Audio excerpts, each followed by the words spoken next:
The Afton Family Horcruxes, a Five Nights at Freddy's theory video script about the full, hidden, epic story of FNAF 1-4, by Blackfoot Ferret, aka Robert Emmett Taylor IV. Introduction. Who would ever wear a springlock suit willingly? Who would knowingly walk into a robot whose metal guts were stretched tenuously open by springs under immense pressure? A pressure that could give out at any moment and crush the spring suit wearer so thoroughly that no one would even know their remains were still in the robot. William Afton did. Who would climb into a high-tech version of the ancient Iron Maiden torture device that would pierce their human flesh with 100 razor blades even when it was working properly? William Afton did. Who would strap themselves into a machine they knew was designed to drain the living soul of its wearer into the living metal of the robot? A device that would hold them mangled and helpless as their living essence was torn from their organic body and drained into the very instrument of their death, forcing circuits, jagged metal, and pain to become part of them forever. William Afton did. And he wasn't the only one. Each member of the Afton family had at least one robot to call their own, and while the two golden spring suits may have been special hollow hybrids, all the classic animatronics of Freddy's were spring suits. Henry wore Fredbear in FNAF 4. William wore his version of Foxy in Foxy Go-Go when he was convicted of luring the 5 missing children incident kids to their doom. Michael Afton, using the fake name Jimmy Fitzgerald, wore his Freddy suit all of FNAF 2, and years earlier at the very first Freddy's in Take Cake to the Children, when the robots were forbidden from moving on their own during the day without a pilot. Henry's twin children, Sammy and Charlie, were lured into the golden suits on June 26, 1983, and died in them, becoming the Shadow animatronics. And this is only the beginning. At one point, every member of the extended Afton family stepped into a spring suit death trap, willingly or otherwise. But why? William gives us a clue in the Silver Eyes. When he isn't wearing his spring bodysuit, he seems drained, only half a person, like he wasn't truly complete without the metal springs tearing into his flesh and linking him to the animatronic. He's even proud to show Carlton all the springlock scars covering his skin. When you die in a spring suit, all of your soul goes into the metal, haunting that robot until it's destroyed. But what if you don't die, and use a spring suit properly, letting the metal springs cut into your flesh? When you wear your spring suit, everything's fine. But when you take it off, half of you remains behind. I'm Blackfoot Ferret, and welcome to the Ferret Theory. This is the Afton Family Horcruxes, the third video in my Five Nights at Freddy's Master Series, FNAF Shorts. If I'd known how epic the story would become when I started my research, I'd have chosen a name other than Shorts. But even now, 3 years later, I'm still learning new things about FNAF, and I have a lot to share with you today. Get ready for the FNAF 3 crash course of a lifetime. Episode 1, Solidig in FNAF, explored how the spring suits were deliberately designed to absorb souls. The haunting of the animatronics was a deliberate goal of mad science, never some cosmic accident. Episode 2, The Summer Paradox, laid out the timeline for all the murders at Freddy's. This includes the secret 2-child kill event on June 26 that created the Shadows, and their attempts to frame William for the later, more famous murders. The Summer Paradox shows how one act of evil created an escalating spiral of revenge that destroyed everything in its path, and how FNAF is a parable about how revenge is not the answer to anyone's problems. I've released several smaller, more focused theories under the theoretical shorts banner after the Summer Paradox. These quickly explain how spring suits absorb souls, and why I believe Shadow Freddy attacks us in FNAF 1 rather than Golden Freddy, and how the metal cables that infest FNAF 1-3 are the very same type of living metal cables the Funtime animatronics are made of, to name a few. But today our goal is to map the Afton Family Tree, and uncover the great secret the family used to try and achieve robotic immortality. Because although our favorite animatronics were being used to kill and harvest the souls of children and night guards by the time of FNAF 1, their original purpose wasn't to take life, but to preserve it. And it all begins with one question. What is a Horcrux? In the Harry Potter books, the evil wizard Voldemort survived his first death by splitting his soul into several pieces, which he bound to objects and creatures for safekeeping. By doing this, he created several backup copies of himself that could take over if anything happened to the original. The only way to truly kill Tom Riddle was to find and destroy every last one of his Horcruxes, then defeat him one last time. To create a Horcrux, a wizard had to deliberately damage their own soul by committing murder, then use the right spell to tear their essence completely in half and bind the severed soul shard to an object. But in the world of Five Nights at Freddy's, the Aftons found a simpler, more mechanical means of making a Horcrux through mad science rather than magic: the spring suits. Because the Afton spring suits weren't just a curiosity, but the core of everything that made FNAF possible. And I'm about to prove to you why absorbing human souls is the only possible purpose for the spring suit's bizarre design. Part 1. How to turn humans into robots, then into human-looking androids. First, for their declared purpose of being costumes to entertain children, the spring suits are a terrible design. Each suit is basically a real working 80s transformer, capable of being fully functional even when all its inner parts are collapsed to the shell of the costume. A good fursuit can cost several $1,000s, but a state-of-the-art mechanical suit like this would cost millions of dollars, assuming you could even find a government Black Ops project capable of building one that worked. The expense of equipping an entire cast of performers with spring suits is staggering, and well beyond the budget of a humble pizza parlor. Transforming aside, the technology necessary to create a humanoid robot capable of walking and thinking for itself alone is incredible, and only now becoming possible by modern science. While such a marvelous robot is still pricey, it would be much simpler and cheaper just to put an autonomous robot in a fursuit and not worry about spring locks or transformative abilities at all. Then there's the issue of safety. Spring suits put a human being inside a stretched metal cage that could fail and crush the life out of its pilot if even one of the spring locks fails. The Silver Eyes showed us that the jarring motion of a spring lock going off can easily set off the others around it like dominoes or firecrackers, causing a chain reaction that results in the entire spring suit failing. One wrong move, one wrong breath, and the spring suit will kill the person inside. It's hard to imagine anything more dangerous. And all this danger could be removed by a simple redesign. Why make an endoskeleton, stretched open by springs, when you could simply make an exoskeleton with empty space inside that was designed to hold a human pilot from the beginning? No spring locks, no threat of crushing death, just a set of power armor you can wear under the fursuit. While this still seems like overkill when it comes to entertaining kids, this is the 80s, so it might be nice to have Freddy double as Iron Man if terrorists declare war on pizza. The cost and safety issues of the spring suits seem overwhelming. They are literally the worst costume design in the world. And yet, the Aftons insisted on this very design from the beginning. Carlton's suit predated the hybrid golden suits, and Henry warned his twin children Sammy and Charlie to never put their hands in any of the mascot costumes, because they all contain spring locks. The Night 4 phone call of FNAF 3 features a message recorded from the manager of Fredbear's Family Diner, which had the two golden suits, talking about an incident at the sister location, i.e. the new and improved Freddy's of FNAF 2, involving multiple simultaneous spring lock failures. Since the failure of one spring lock causes the entire suit to fail, there's no such thing as multiple failures on a single suit. This call is talking about several different spring suits failing at once, an act of murder. The two golden suits were already accounted for at Fredbear's, so the existence of even one spring lock failure at the other restaurant proves there must have been at least 3 spring suits, with multiple failures putting the number far above that.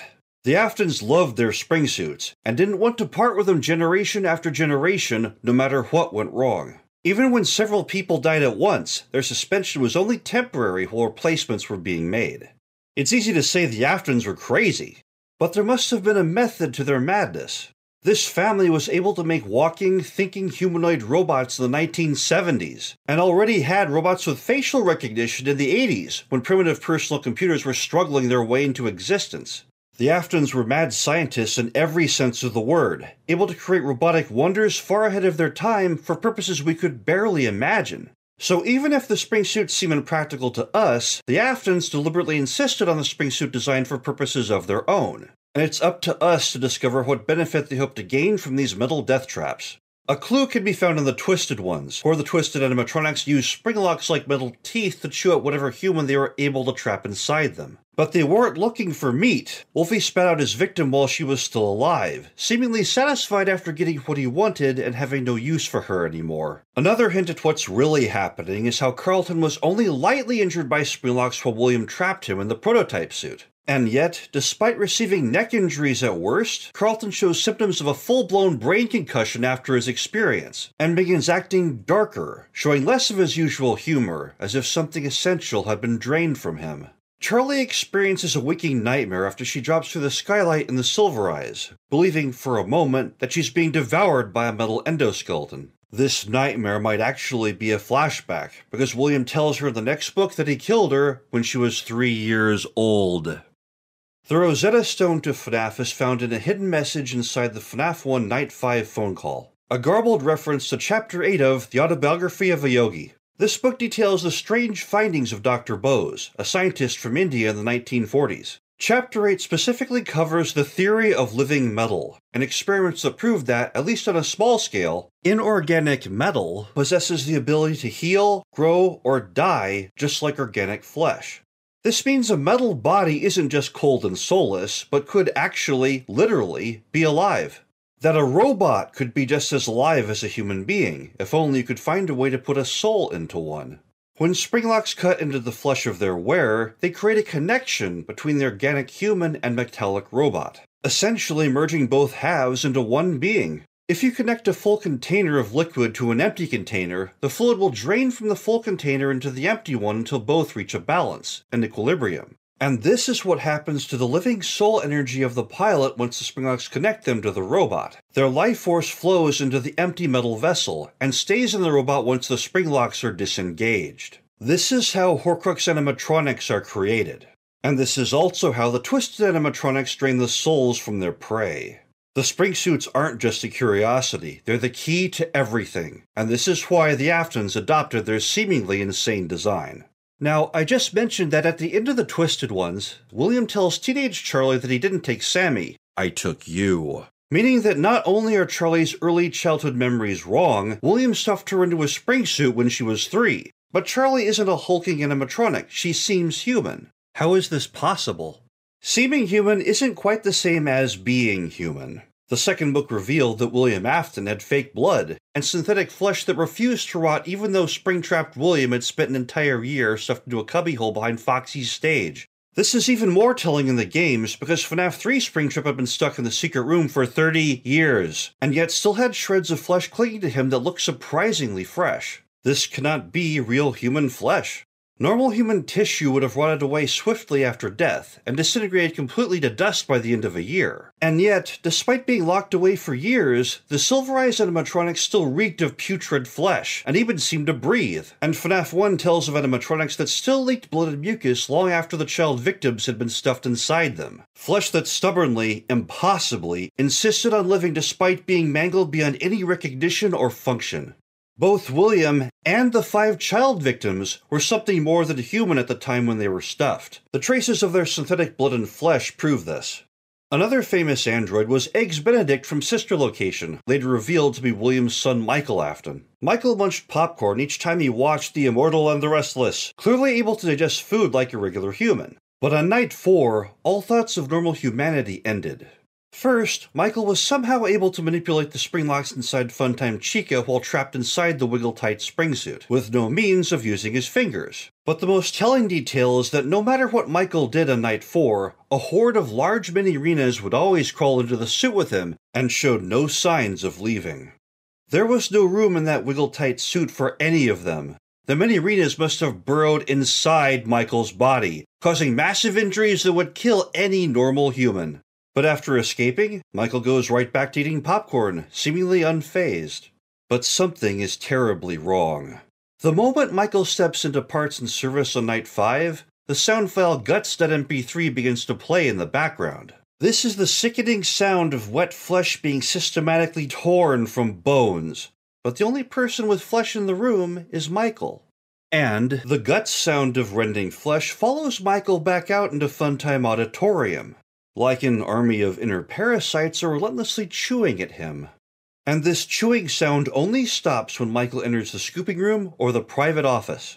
When Michael gets scooped, he gets hit by a massive hydraulic ram designed to shatter and extract the living metal from inside the Funtime animatronics. A hit from this device would smash any normal human into gruesome paste, which is why Enter didn't try it on the 2 human technicians, since scooping them would be useless. But when the scooper hits Michael, it rebounds off him with a sharp metallic clang, and recoils as if hitting something heavy and solid with an equal mass. And although the scooper should be covered with blood and torn organs after the strike, it's impossibly clean and bloodless.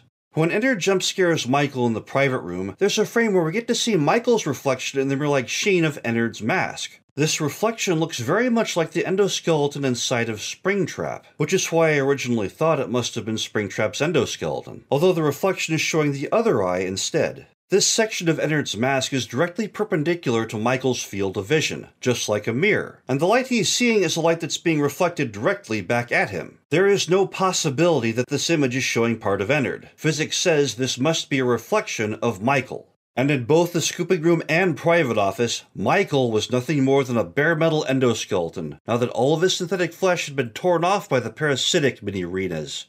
As for Charlie being an android herself, the clues are scattered all through the novels. Unusual strength and dexterity, clammy hands, a doll-like face that doesn't reflect her inner pain, being able to take repeated slashes from Foxy, injuries that would put any normal human in the emergency room and walk them off with common drugstore bandages, having a photographic memory as a teenager, but struggling with fractured, seemingly hacked memories of her early life, where entire sections of her life are missing. And then William revealing that he stuffed her instead of Sammy that fateful night at Fredbear's family diner.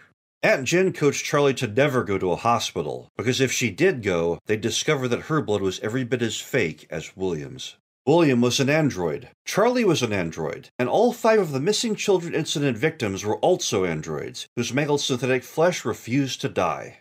All of this hints that the ambitions of the Afton family went far beyond just creating backup robotic Horcruxes for themselves. The Aftons discovered a way to turn themselves completely into robots, then disguise this fact from the world with a coating of Terminator-style synthetic flesh, regaining all their lost human functionality. And the key to the second evolution of the Aftons can be seen in their 2 favorite endoskeleton designs, the Endo 1 and Endo 2. The Endo 2 model is the classic spring suit, where all the limbs are metal cages designed for a human to fit inside. The Endo 1 is a bone-thin metal stick figure with solid metal limbs. The Endo 1 cannot be stretched open to allow a human inside. Instead, it's designed from the ground up to fit inside a human. In fact, the Endo 1 can fit inside the Endo 2, and in the same manner that a soul can pass from a living human into an empty Endo 2 spring suit, an extracted soul contained in an Endo 2 can pass back into an empty Endo 1 to regain the shape and scale of a human skeleton. And once this now possessed Endo 1 gets a coating of the Afton family's special Terminator-style synthetic flesh, it can regain human appearance and even mimic the same look of the original human. So by uploading their soul into a spring suit, transferring that extracted soul back into an Endo 1, then covering that Endo 1 with synthetic flesh, a fragile mortal human can convert themselves into a super-powered immortal android that looked like them, and no one but a medical expert would be the wiser. How good is Afton's synthetic flesh? It's a marvel of nanotechnology. Michael Afton was able to completely regain his flesh and ability to eat popcorn, and look like Rick Astley in the mirror, once he got home from sister location, even though the mini-arenas stripped him down to a bare metal endoskeleton only hours earlier. Charlie's synthetic flesh was so realistic, even she thought she was human, until William informed her that he'd already killed her once. She was able to eat like a normal human, feel touch like a normal human, and gain some muscle by doing sit-ups in the second book, again like a normal human. But Charlie also had a problem. While all of her friends had grown and visibly changed in the year between books, Charlie stayed exactly the same. This eventually became so obvious that Charlie felt self-conscious about it, and tried cutting her hair differently, or doing sit-ups in an attempt to look different. It didn't work though, and her friends still thought she looked the same. One downside to being an immortal android is that a metal endoskeleton can't grow and change. Only the flesh can. Once someone becomes an Afton android, they stay the same size and age forever. Now, this is a big problem. While a non-aging android might be able to fool human society for a little while, people are eventually going to realize something is up and start asking questions. The family from Tuck Everlasting had to keep moving to keep their immortal secret safe. If Charlie remains a teenager forever, a government Black Ops project will eventually come looking for her. Especially if her synthetic flesh develops a glitch like Michael's did in Sister Location's Custom Night, and the tabloids start a hunt for Zombie Robot Girl. For that matter, if Charlie first died and became a robot when she was 3, and all her friends at Hurricane remember her as an adolescent at Freddy's years after, how did Charlie become a robo-teen in the first place? Remember that while Afton robots can't grow and change on their own, it's still possible to transfer a soul from one robot into another. And if you want to simulate a child growing up, you just have to make a larger android for them, and move their soul, their remnant, to the new form. Remember the 3 closets in Charlie's room that didn't contain clothes? When Charlie first returned to her father's house in the Silver Eyes, she found the largest closet, the big girl closet, open and empty. The middle closet, which was adolescent-sized, was locked, but Charlie found a computer circuit board under the door with a strand of her own hair clinging to it. And the smallest door, the little girl door, contained Ella, the finely crafted animatronic doll that would offer tea whenever Charlie summoned her by spinning her wheel. The book offers a creepy detail that Ella looked exactly how Charlie did when she was that age, down to the smallest detail. That Ella looked exactly how Charlie did when Charlie was 3 years old. The very age when William killed her and Charlie became a robot for the first time. Ella looks like Charlie because a decade and a half earlier, Ella used to be Charlie. Specifically, Ella was Charlie's very first android form, and the vessel that contained all the remnant that her father Henry was able to salvage from the spring suit she died in. Henry desperately tried to give his daughter back the life that had been stolen from her, so he made a series of increasingly grown-up androids for her that she could swap into at the proper time to maintain the illusion that she was still a normal human girl. Charlie can't remember most of her life, but she does remember Aunt Jen taking her back to the house once long ago, presumably to initiate the swapping process so Charlie could continue her life in a more age-appropriate shape.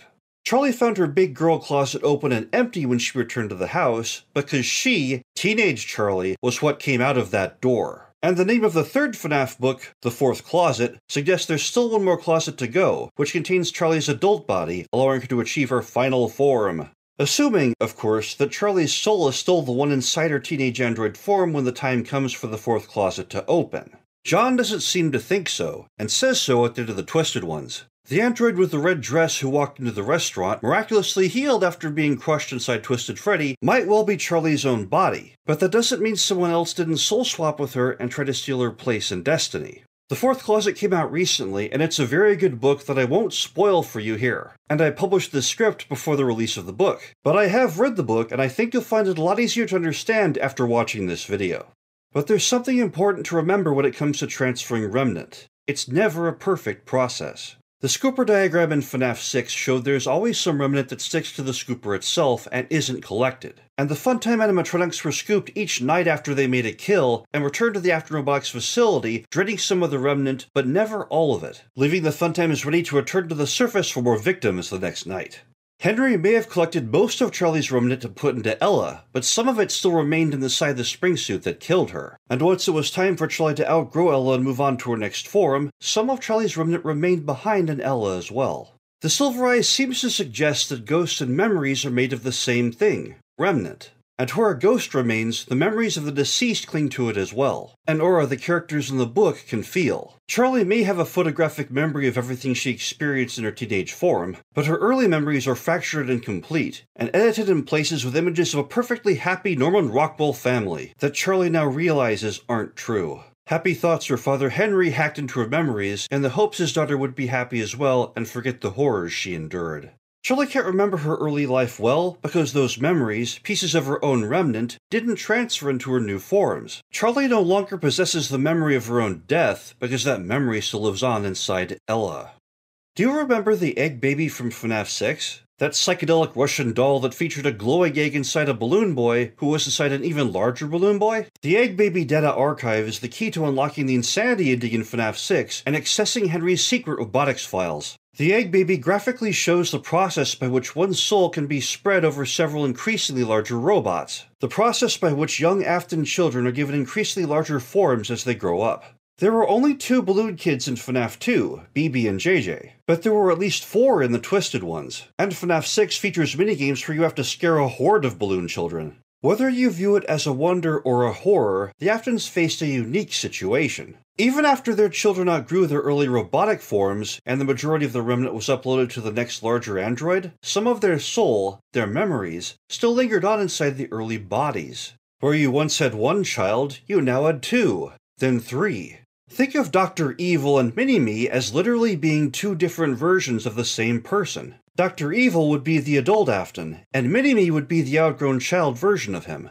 The Aftons couldn't simply destroy the early child versions of themselves. They were still technically their own children, and wrecking them would be heartless and brutal. So the Aftons reprogrammed the synthetic flesh in their Mini-Me's to adopt a more robot-like appearance, and said their early forms were now animatronic children instead. This is where the Balloon Boy line of robots came from. Both BB and JJ in FNAF 2 wore propeller fans on their heads, and the fan is the symbol of the Afton family, ranging from the desk fans of FNAF 1 through 4 to the thundering turbo fans in sister location at the heart of the Afton Robotics complex. Both BB and JG were child versions of two of the Afton children in the different yet similar story of the games. In fact, I believe Ella of the books is actually the counterpart to JJ in the games, a child robot version of Charlie. But fully mapping the Afton Family Tree of the games will be later in this video. It's important to remember that while two different Horcrux robots may both contain remnant from the very same person, they can still act very differently. Charlie/Charlotte was the most important person in Henry's world, and he would spare no expense for the pleasure and comfort of his daughter. But while Charlie enjoys a life of sunshine and friendship, and only has to dodge the occasional killer robot, Ella has been sitting in a dark closet, neglected and alone, for almost 15 years. And Ella is burdened with remembering the horrors that teenage Charlie has long forgotten. To say that Ella isn't happy would be an extreme understatement. Ella might provide priceless knowledge to Charlie's friends as they try to figure out her fate in the next book. But whoever encounters Ella will have to make a very careful diplomacy check to convince her to help them and not attack them out of rage. This brings up an issue about Horcrux robots acting as accurate backup copies of people. While the Balloon Boys and other early robot versions of someone might serve as emergency backups, once a person's soul is split into different pieces, those pieces start living different lives, gaining different memories, and becoming different people. The only way to ensure that a person's backup stays updated with their main persona is to occasionally reconnect the two beings. Then they can sync up, share experiences and remnant, and become the same person again. And once again, the Endo 2 spring suits that started this whole process come to the rescue. Each member of the Afton family had at least one Freddy's character that was all their own. This fuzzy alter ego went beyond simple performance art. Each mascot character was animated by the original Endo 2 spring suit their performer died in to begin their conversion into an android. Have you ever heard someone talking about how Walt Disney was Mickey Mouse and Mickey Mouse was Walt Disney? The Aftons used mad science to turn this figurative statement about personal avatars into a literal fact. Freddy's performer didn't just pretend to be Freddy, he was Freddy. Both his android self and his animatronic alter ego shared the very same remnant. When the Aftons dressed up in their avatar characters to entertain children, it served a double purpose. It allowed each family member to sync up with their personal spring suit again, as well as be almost complete and at their strongest while performing on stage. William seemed twice as strong when he was wearing Spring Bonnie and the Silver Eyes, because without the suit he only had the remnant of half a person. So he wore his spring-lock wounds with pride, as did each member of the Afton family. One benefit of synthetic flesh was a greater tolerance for pain. Let's back up this theory with a quick side quest to prove that all the classic Freddy's characters were spring suits, even in the world of the games. The voice that sounded like Phone Guy in the FNAF 3 Night 4 phone call talks about the multiple simultaneous springlock failures happening in the sister location, which is not where the call is currently coming from, but the other restaurant that was open at the same time. Since one springlock failure causes a chain reaction that sets off the entire suit, this isn't referring to several locks in one suit, but several actual suits all failing at once, a massive coincidence that suggests deliberate murder. Management wasn't worried about single springlock deaths, since Phone Guy's voice made those sound commonplace. Only a big, shocking incident would get the current management to change policy, even temporarily. As I charted in the Summer Paradox, the missing children incident happened at the first opening of the new and improved Freddy's during the summer of 1983. At this time, there were only two sister restaurants in the area, Fredbear's Family Diner and the new and improved Freddy's, the second opening of which we see in FNAF 2. Fredbear's featured the characters Fredbear and Spring Bonnie, the first two spring suits we ever heard about. They weren't special suits because they were spring suits, though. Instead, they were hybrids that had the robot parts sewn into the lining of their costumes, leaving the inside hollow. This is why Golden Freddy, a soul who died in the Fredbear suit and resembles it, appears hollow inside even though endoskeleton parts are clearly showing in his ankles. Two suits is a couple, but multiple simultaneous springlock failures describes a number larger than two. Fredbear's only had two suits and wasn't able to host a multiple failure event.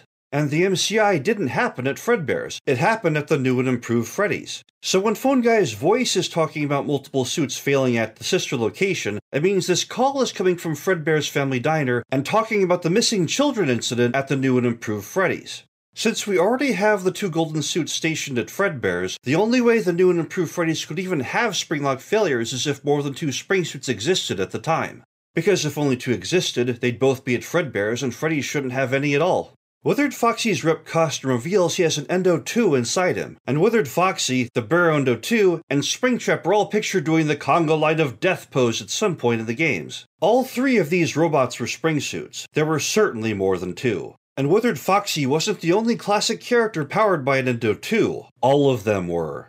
Give Gifts, Give Life shows the puppet placing the heads of Freddy, Bonnie, Chica, and Foxy onto 4 of the dead MCI children. These were all springsuit heads, which is how they were able to absorb the souls of the dead children and give them new life as robots. The Freddy head in Give Gifts is the very same type as the Freddy head in Take Cake to the Children. The only difference is Freddy was kid-sized in Take Cake, but adult-sized in Give Gifts, since the head was huge when placed on a child, and the hat which once covered the head is now tiny in comparison. This Freddy head, with its 2 pistons on the sides just like Fredbear, was a springsuit head even as far back as the original Freddy's. Phone Guy confirms in FNAF 2 that the now withered animatronics of 1987 were from the previous location. He does not mean the first opening of the new and improved Freddy's in 1983, because that was still the same location. Instead, the previous location was the original Freddy's way back in 1972, as shown in Take Cake to the Children. Phone Guy's voice in FNAF 1 says these animatronics have been singing the same songs for 20 years without getting a bath. If FNAF 1 is in 1992, which matches the real-world calendar when you realize work weeks at Freddy's start on Sunday, then Take Cake to the Children must have happened at the original Freddy's of 1972. And the classic animatronics of the original Freddy's have survived all the way to FNAF 1 after being refurbished several times. Phone Guy touts that one of the reasons his new and improved Freddy's is superior to the original Freddy's is that in his restaurant, the company allows the animatronics to free roam during the day hours on their own without human performers inside them. This is a bit creepy when you think about it. It means back in the original Freddy's, the animatronics had the capability to think and move about on their own, but the company didn't allow them to use these powers except at night. This is the reason the animatronics usually only move between midnight and 6 AM. This restriction has been programmed into their electronic DNA from the beginning. Now, who would go through the extreme effort of creating robots that were able to move and think on their own in the 1970s, and not let them use these abilities to entertain children, which is what Pete's animatronics are supposed to be made for? It must have been designed for another purpose, which is the lore detail that inspired me to look into the Horcrux theory in the first place.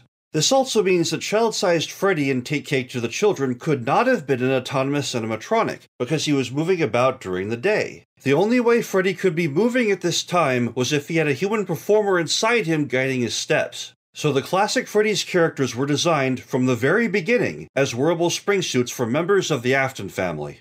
Picture, for a moment, how magical it must have been growing up in the original Afton house before the fall of the family. No child would ever be alone. Even if all the rest of the family were away, your animatronic would always be your closest friend. And whenever the other children visiting Freddy's would cheer for their favorite heroes on that distant stage, you could smile, with the secret knowledge that those cheers were for you.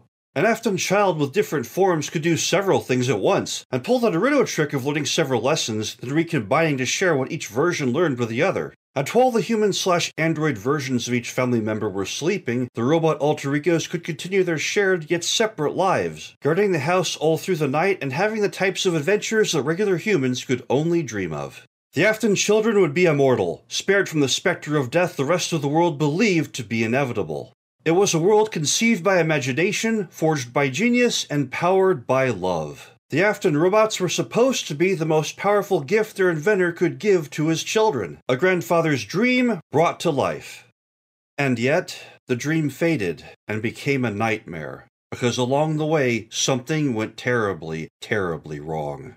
Baby was the animatronic William Afton made for his daughter Elizabeth. Baby was supposed to be the key to her immortality, her other self, her primary Horcrux. He made Baby just for her, to be part of her, which is why Elizabeth was irresistibly drawn to a robotic star. But on the day Circus Baby's Pizza World was supposed to open, William gave Elizabeth an impossible request. To never, under any circumstances, visit Baby, the robot he made just for her. Elizabeth couldn't understand, and said so, but her father couldn't be made to see reason. So eventually, Elizabeth creeped off to see Baby anyway, and was devoured by her. Something had gone wrong in the intro to Sister Location, where William Afton is being grilled by men identified in the voice credits as corporate board members. The corporate drones are curious about Baby's design and seem to suspect the robot was made for a greater purpose. But William is not cooperating with their curious requests, instead mentioning every trivial secondary power that Circus Baby has. She can sing, she can dance, and then she has a built-in helium tank to inflate balloons right at her fingertips. This is actually a huge clue, because the air hose attachment Baby uses to inflate balloons is still found under Afton Robotics' blueprints, but no trace of the helium tank can be seen. The baby we saw in Sister Location, and the baby that devoured Elizabeth, was not the same robot William Afton designed for his daughter. The small family company had somehow been bought out by a large corporation with different priorities. And the Horcrux animatronics the Aftons had built to save themselves from death had instead been turned into soul-harvesting devices designed to prey on the innocent. Sister Location continues the original standalone story of FNAF 1 through 4, although the story has been changed by the mysterious retcon, the nature of which we still have to discover. But the original 1972 Freddy's animatronics were also redesigned by Phone Guy's new and improved Freddy's, quote-unquote, in 1983 with new priorities and purpose. And that's when the killing became commonplace. But the first murder on record in the FNAF 1 through 4 canon was the child who was locked outside of a birthday party at the original Freddy's, then stabbed by a magenta man in a purple car who drove off, leaving what remained of this child to become the puppet, as shown in Take Cake to the Children. But who did this, and why, and how did this tear the beautiful Afton family apart? To fully understand the tragedy of the Afton family, we need to know who each of them were, what they wanted, and the conflicts that spread between them. Which means we first have to build the Afton Family Tree out of all the fragmented clues hidden in the main games, spin-offs, and Mirror Universe novels. Part 2. Who were the Aftons? Let's quickly review the leads we have so far. The ability to upload souls into spring suits and convert humans into androids by doing this were closely guarded secrets of the Afton family, which William Afton wasn't willing to share with a big company. So whenever we discover that a human is actually an android, we can assume that they're a member of the Afton family. In the games, the new and improved Freddy's of 1983 was closed down by health problems caused by blood and mucus leaking from the animatronics, after the 5 missing children incident kids died inside them. Flesh that somehow remained alive and able to generate fluid after being dead for a week. And in the novels, Charlie and friends discovered the main MCI animatronics were still capable of breathing after being locked away for years inside the Freddy's entombed in the abandoned mall. In both worlds, these child victims were never human to begin with, but androids with synthetic flesh. And while the 5 MCI kids don't seem to be Afton family members in the novels, I've argued many times that important details in the novels have been flipped from the game canon, which is easy to see when you look at Baby/Elizabeth's story from the early leaked pages of the 4th Closet. My goal is to solve the story of the games, especially the original 4 games 1 story of FNAF 1 through 4. And in the games, the 5 MCI kids were definitely Aftons. Just like our friend William Afton, who's also an android with synthetic flesh inside Springtrap in both worlds. Now remember that each member of the Afton family was supposed to have at least one full-size spring-suit animatronic to act as their primary Horcrux, and the catalyst that allowed their human soul to be retransplanted into an android body covered in synthetic flesh. For example, our protagonist in the first 6 nights of FNAF 2 fended off the attacking robots by constantly putting on a Freddy Fazbear head, described by Phone Guy and the Steam game descriptions as your very own Freddy Fazbear head. This seemingly silly Looney Tunes defense designed to fool the other robots into thinking our friend Jeremy was an animatronic too had a deeper truth behind it. With the head on, Jeremy was an animatronic. Freddy was Jeremy's Horcrux animatronic and Fazbear character.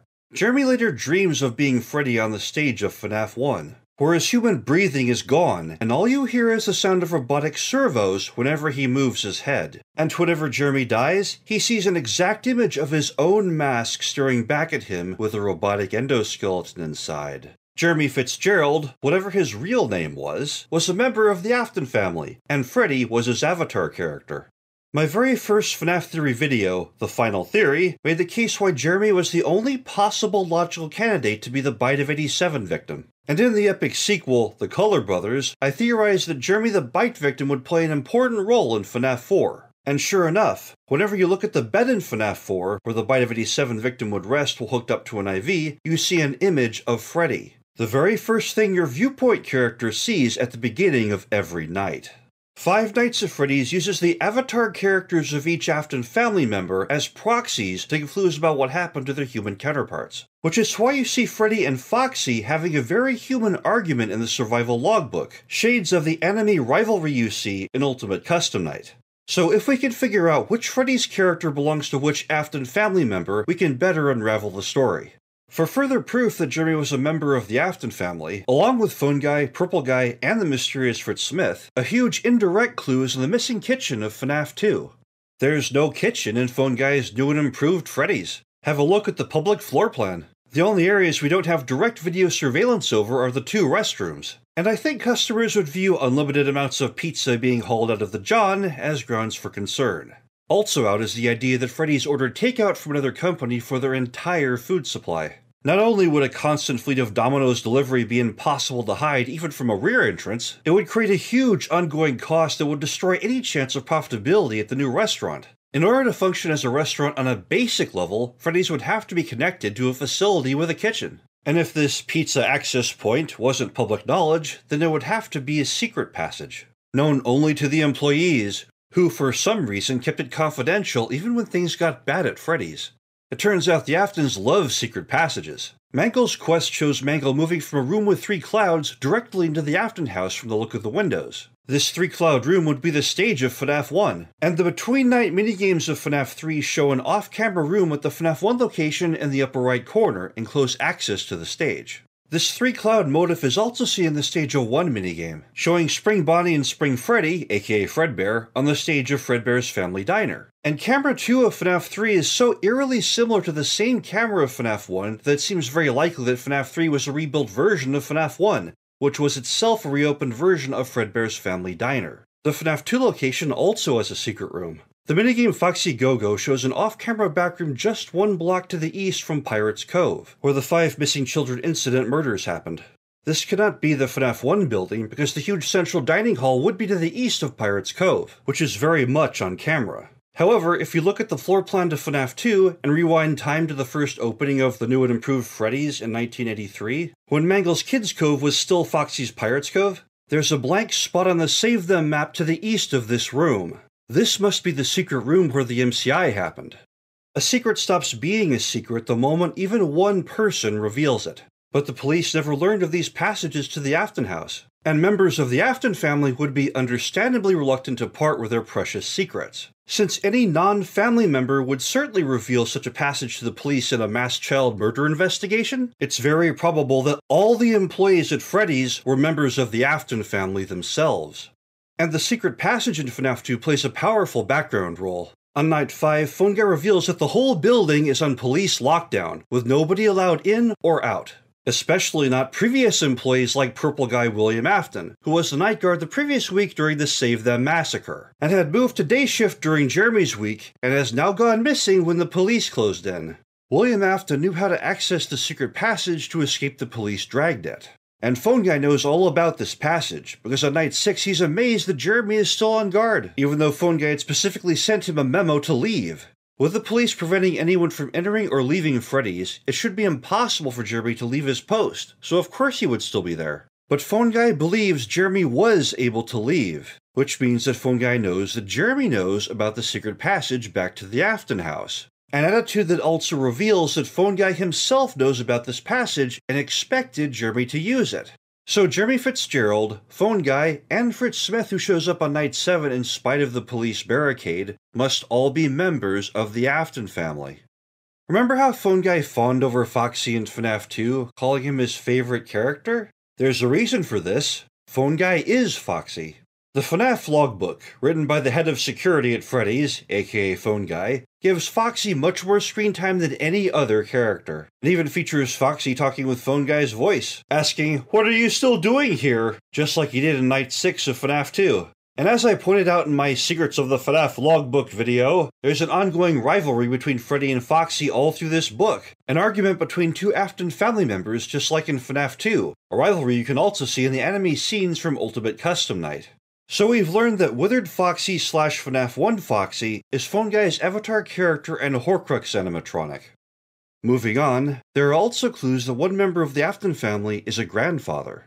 My Grandfather's Clock is the song that keeps the puppet pacified, while a huge grandfather clock complete with chimes is hidden in the darkness of FNAF 4. In Mangle's quest, the main purple-eyed Manglehead travels from the Three Clouds of the FNAF 1 stage to the Afton house. This house is all colored a deep purple, a color more akin to William Afton's FNAF 2 sprite than the mysterious Magenta Man/Pink guy. And sure enough, while Phone Guy says he doesn't like the puppet, both the puppet and Purple Guy pass each other peacefully in the Save Them minigame. So while both Withered Foxy and the puppet are both willing to attack Jeremy even if he has his Freddy head on, the puppet seems to like the Purple Guy. I believe that Purple Guy William Afton is the grandfather of the extended Afton family in FNAF 1 through 4, which would make the puppet possessed by the remnant of one of the Afton grandchildren. Now, if you've seen the epic ending to FNAF 6, you already have an idea of who the puppet is, and how the others turned her away from the birthday party and take cake to the children with tragic results. All of that still stands, but my goal in this video is to show you how you can reach this conclusion without the reveal in FNAF 6. And the heartbreaking reason she was turned away in the first place, which was not revealed in the game. Speaking of grandfathers, have you seen Scott's movie A Christmas Journey? Forest encounters with angels that might be demons aside, there are FNAF-relevant details in this movie. The two children living with their grumpy grandfather look a lot like Crying Child and Green-Eyed Girl from FNAF 4, and the decorations in the house strongly resemble the living room in Sister Location. Now, I want to cover a background detail in the FNAF games that's often been overlooked, that I believe contains key clues to unlocking the story: the child wall drawings. They might seem like random scribbles made by random children. However, perfect copies of the same crayon drawings exist in several locations, something impossible for a regular child's hand. The Silver Eyes made it clear that Golden Freddy, the soul of Michael Brooks, was making these drawings, and using them to tell a story, trying to warn Jason about the danger before it was too late. I went over how many details of the novels and games were complete opposites in the Summer Paradox, so these drawings might have different artists in the games. Shadow Freddy could easily be drawing many of them instead of Golden Freddy, for example. And we'll have to keep this in mind when we look at them. Shadow Freddy does love to torment William Afton in FNAF 1 with images of the past, and these pictures could be an artistic way to accomplish that. So, let's look at the FNAF 1 pictures, brightened and zoomed. FNAF 1 shows us a picture of a nuclear family, with a father, mother, daughter, and son. This also stacks with the 4 pumpkin picture in FNAF 4 in the Afton house, again showing a nuclear family somewhere in the Afton Family Tree. While this seems like a small detail at first, knowing that a nuclear family exists somewhere in the tree is crucial to solving the puzzle. The crying child/bite victim and his abusive older brother Foxy cannot be the children in this family tree since they're a pair of brothers, although one still could be the father of the nuclear family. CC and the Foxy bully are most likely the sons of Grandfather William. One child in the FNAF 1 drawings has the purple shirt and blue jeans of Michael Afton, one of William's sons, as he's about to receive a gift from Freddy, perhaps even the gift of Freddy from the bear's original inventor. In The 4 Authors, Secrets of the FNAF logbook, I did a breakdown of the 4 characters we meet in the book and their similarity to the guard light up in FNAF 2. Phone Guy, represented by Foxy, is the head of security and original author of the book. William Afton, Guard 01 in the lineup who leaves the fated messages, leaves a series of questions behind, knowing in advance who the second guard will be to read them. And that second guard is Michael Afton, who leaves the bright red drawings in the book. Michael crosses out the name Mike at the start of the logbook because Mike Schmidt is the fake name his father William used, yet Michael doesn't replace this name with anything else. When asked to redesign the Freddy's logo, Michael kicks Bonnie and Chica out of the picture completely and draws only Freddy's face, growling at the reader like Stalin, marking Freddy as Michael's character. And also marking Michael Afton as our friend Jeremy Fitzgerald in FNAF 2 with his Freddy fixation, using his own fake name at that time. Both Jeremy in FNAF 2 and Michael in the logbook argue with Phone Guy's Foxy. Both William and Phone Guy leave messages for Michael to discover when the logbook is passed down to him, with William saying creepily, "The party was for you," while Phone Guy leaves hints that he knows Michael was the bite victim. Jeremy/Michael had to be the Bite of 87 victim in FNAF 2, because the bite was never mentioned in the game and the restaurant is being investigated because of the Save Them massacre that happened on William's shift the week before. The last we see of Michael is when he's sent to the day shift on night 7 to cover an impossible birthday party in a closed restaurant under police lockdown. Night 7 is the last night FNAF 2 is ever open, and since William, Phone Guy, and Fritz Smith, which can translate to the maker of Freddy, possibly another fake name of Williams, I'll survive FNAF 2, this leaves only Jeremy/Michael unaccounted for. The only uneliminated Bite of 87 candidate at the only moment in time when the second bite could have happened. Phone Guy basically set up Michael to become the Bite of 87 victim in FNAF 2, making special points to remind him to wear his uniform, knowing the robots would be hostile to the staff, and to stand as close to them as possible, in a similar way that older brother Foxy tosses younger brother CC into the jaws of Fredbear. These stories are similar because they're the same characters. Phone Guy/Foxy is Michael/Freddy's older brother, and they're both the two sons of William Afton. Another reason I believe that the William of the games was the inventor of the animatronics at the original Freddy's is that Phone Guy crows about all the changes he's made to his new and improved Freddy's of FNAF 2, now that he's in charge. Phone Guy wasn't in charge of the original Freddy's, yet through some maneuvering ended up having his own father and younger brother work for him.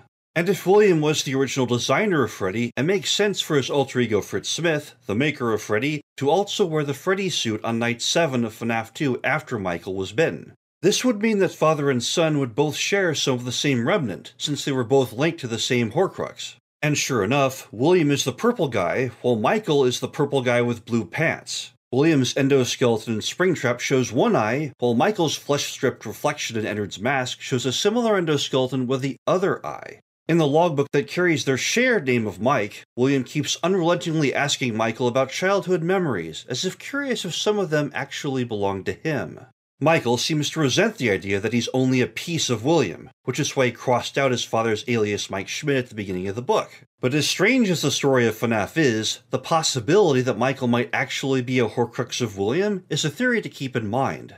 Since we've added 2 of William's children to the picture, we should also add Elizabeth Afton, William's daughter. The one we know from Sister Location is Ice Cream Girl, who was devoured by the corrupted version of Baby that was redesigned by the big company. And when Baby was partially scooped the first time, splitting Elizabeth's soul into 2 halves, the extracted remnant went on to form Ennard, or at least the controlling force within the amalgam, an evil shadow version of Elizabeth that set about devouring all the other living metal robots, including Baby herself. Signs that Elizabeth might have been in the FNAF games came long before we actually knew who she was. If Michael and Elizabeth are brother and sister, then it makes sense they're both living in the same house in FNAF 4, with Michael's blue room and Elizabeth's pink room combining to form William's purple. The green-eyed girl in FNAF 4 does look suspiciously like Baby. And whether or not the title of my "Ennard is in FNAF 1" video is literally correct, creepy living metal cables do hang down all through FNAF 1, 2, and 3. Remnant cables of the very same type that the Funtime animatronics are literally composed of. The same type that they're devoured to become larger and creepier.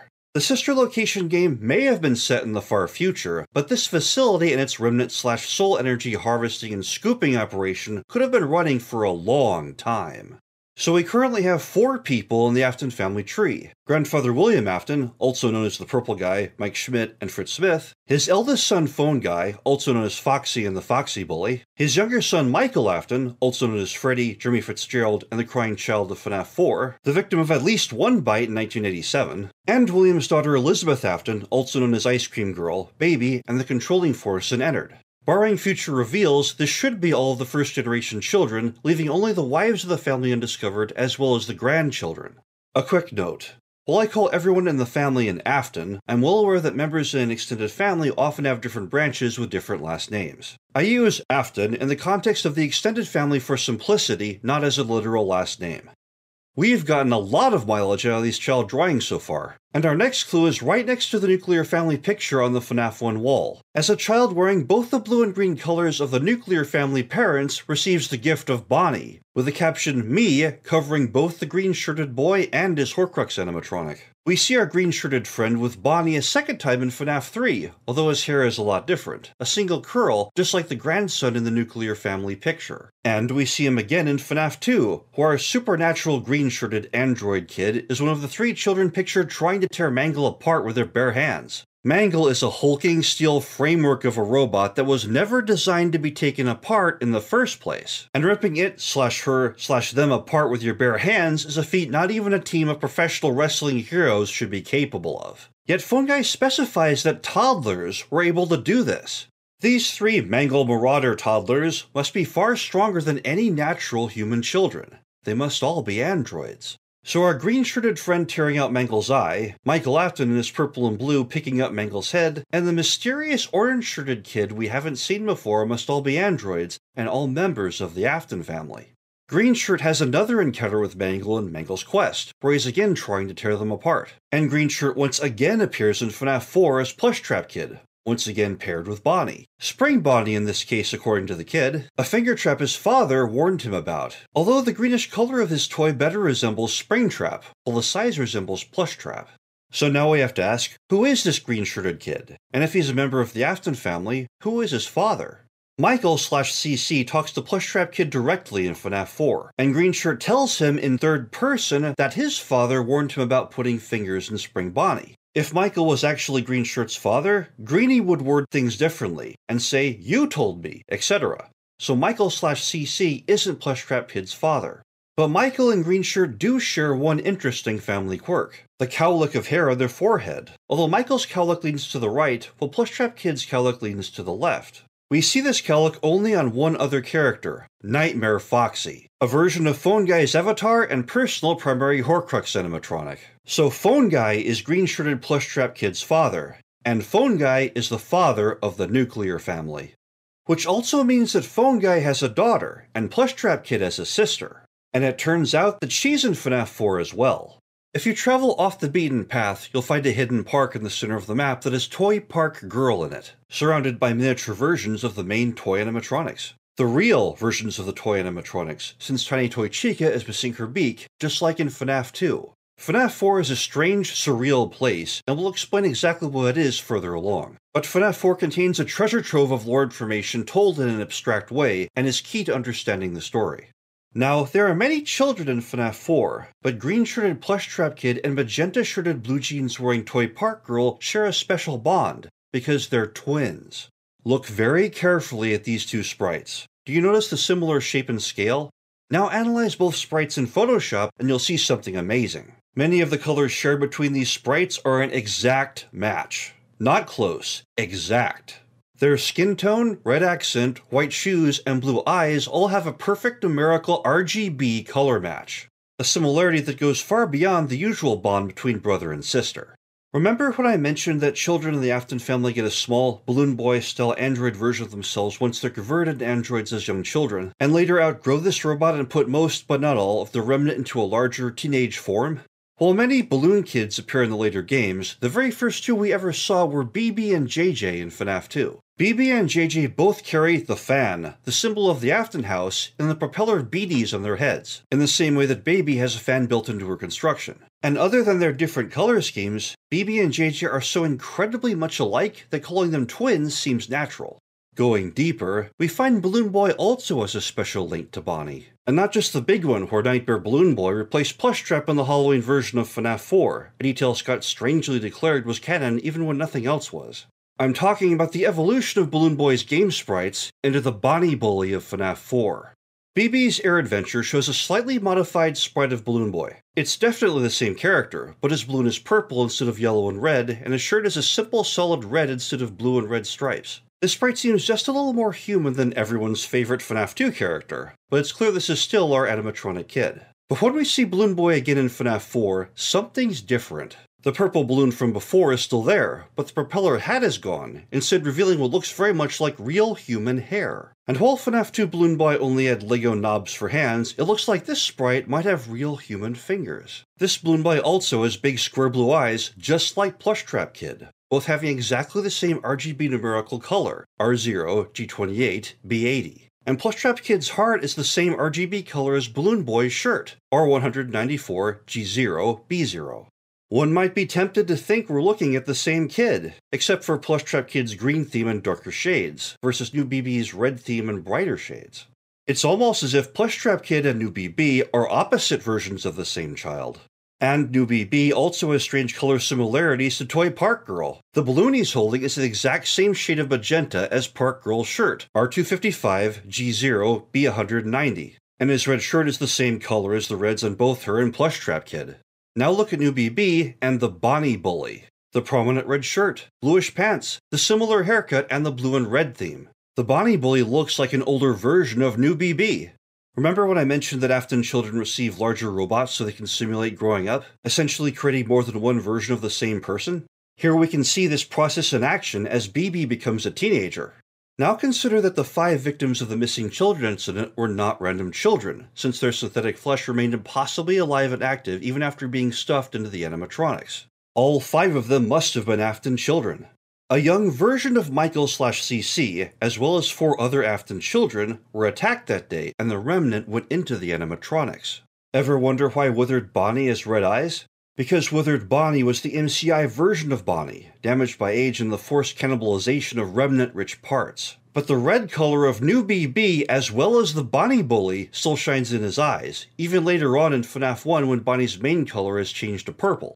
So, to summarize, the green shirt kid is a grandchild in the Afton family. His personal avatar is Bonnie. Toy Park Girl, who always wears a purple shirt and blue jeans, is his twin sister. And their father is Phone Guy, a father who reveals in FNAF 2 that he has a deep knowledge of how animatronics work, and warned his children against putting their fingers in Spring Bonnie due to the danger of spring locks inside.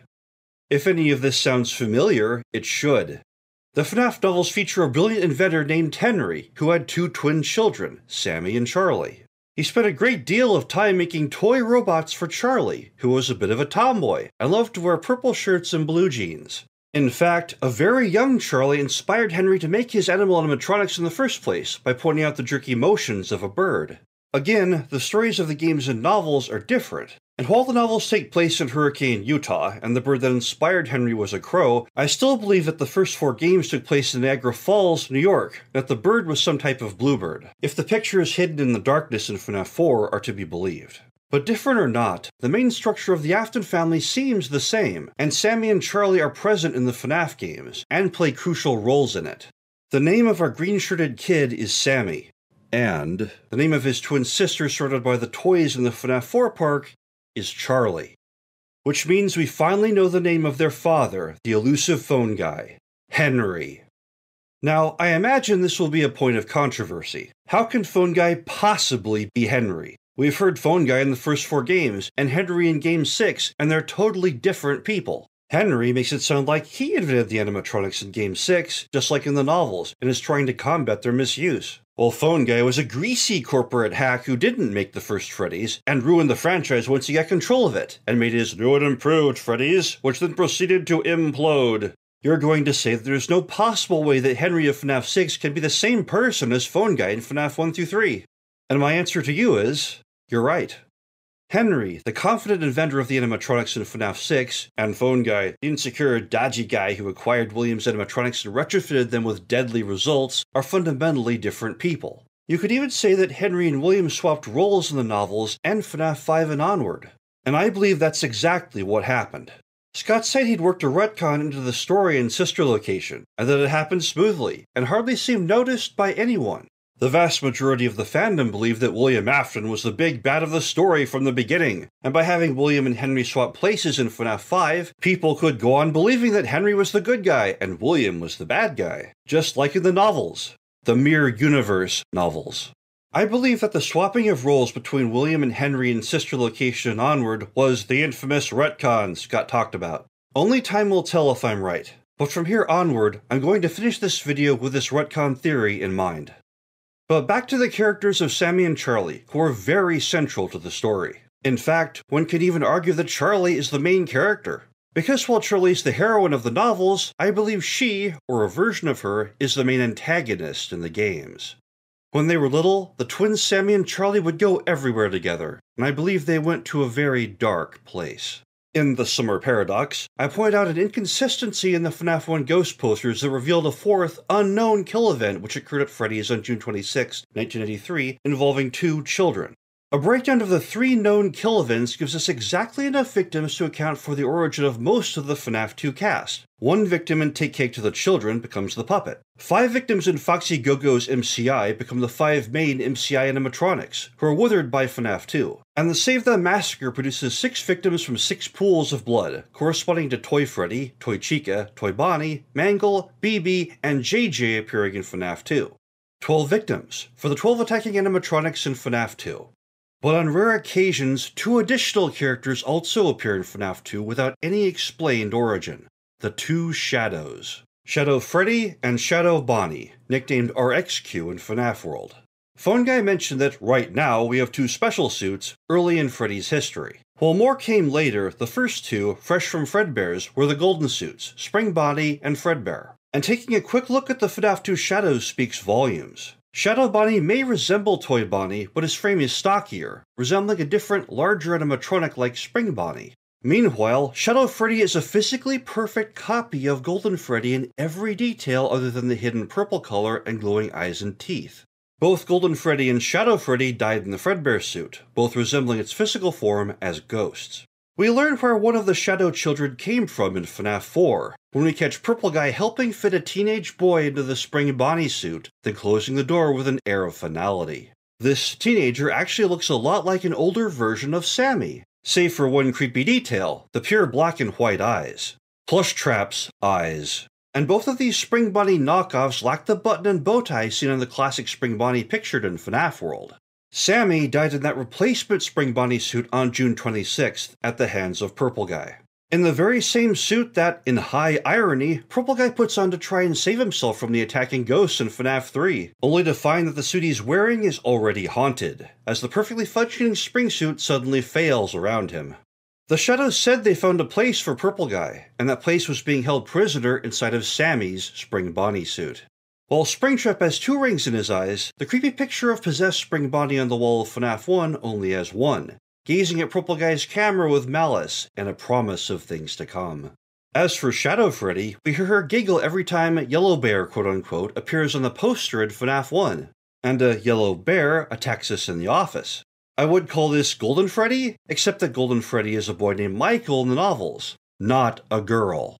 In FNAF 1, Yellow Bear, quote-unquote, attacks us with a unique soul-devouring black screen attack, crushing the game where every other death leads to Purple Guy getting stuffed instead. This attack is only performed by one other character, Shadow Bonnie in FNAF 2, while the real Golden Freddy in FNAF 2 only stuffs us, just like all the others. Shadow Freddy may look strange on camera, but when in person, she looks so much like Golden Freddy that it's easy to mistake the two. Yet she is the one typing, "It's me, not Michael." Sammy and Charlie went everywhere together, including the back room on June 26th, and if Sammy tried on the Spring Bonnie suit, it's only logical that Charlie tried on Fredbear. Does Charlie being Shadow Freddy clash with what we learned about the puppet in FNAF 6? Actually, no, but I have more work to do before I can explain this. It will make sense in the end. Now, Golden Freddy could not exist as such unless his child was bitten by Fredbear. And Fredbear wouldn't have gone and done such a thing on his own initiative, unless he was already possessed to begin with. The puppet put 4 souls into animatronics, but the 5th one that became Golden Freddy was bitten by Fredbear, who was already controlled by Shadow Freddy. And we can eliminate Shadow Freddy as the suspect in the Save Them massacre because Mangle's secret file says he was here, which means our attacker was male, not a girl. It's tempting to think the Save Them attacker might have been Purple Guy, except the Fun with Plushtrap minigame shows a memory of a guard with a flashlight peering down a dark hallway with 2 doors on either side, just like the hall outside the office in FNAF 2. This is the abstract memory of someone who saw Spring Bonnie going on a rampage, a memory that could only belong to one person, the night guard who was on duty when Save Them happened. Guard 01, the Purple Guy William Afton, who stunned Spring Bonnie with a flashlight. People have assumed for years that William Afton was the big bad of the story, and the cause of all the misery in the world. Yet, other than the origin of the Shadows on June 26th, it seems like every other kill event was caused by another character. Shadow Freddy/Charlie performed the MCI, RXQ/Sammy committed the Save Them massacre, and even the original Take Cake to the Children was performed by the Pink Guy/Magenta Man. And while the Freddy files may have called him the aforementioned Purple Guy, this magenta character is the opposite of the classic William Afton Purple Guy FNAF 2 sprite in every possible physical way. Remember when FNAF World hinted forever that the Purple Geist would be the ultimate final boss? And when the showdown time arrived, Purple Geist was suddenly stomped by a cheerfully horrifying rainbow with a girl's voice, and the 3 primary colors that match the colors of Toy Chica. And recall how Purple Guy had a very powerful attack as a party member, but Slasher only hits 10% of the time? It seems that William isn't quite the professional hitman we've all come to expect. Nor is he the only character to do terrible things, because the first offender in Take Cake to the Children, even before the Pink Guy attacks, is Michael. If you view Take Cake to the Children from the beginning, you'll see a child-sized version of Freddy acting as the Cake Meister. Because this is happening during the day, when the animatronics of the original restaurant are forbidden to move on their own, this must be a performer in spring suit. This Freddy is piloted by the young Michael Afton, and as the glorious star of the show, he has a simple task: take cake to the children. A task he fails at. Because while the 6 kids inside Freddy's are gorging themselves on cake, one crying child is locked out of the restaurant, receiving no cake at all. Now, think about this. Why on earth would Freddy himself lock a child customer out of his restaurant during business hours? This is not how restaurants make money or goodwill. Something is up. But the situation isn't as simple as it looks. All the children inside are wearing green shirts and blue pants, almost like a uniform. We see other children wearing blue, then green, in Chica's party, where Toy Chica is jumping about the Afton house finding and delivering cupcakes. This suggests that these blue-green kids aren't just normal children, they're Aftons.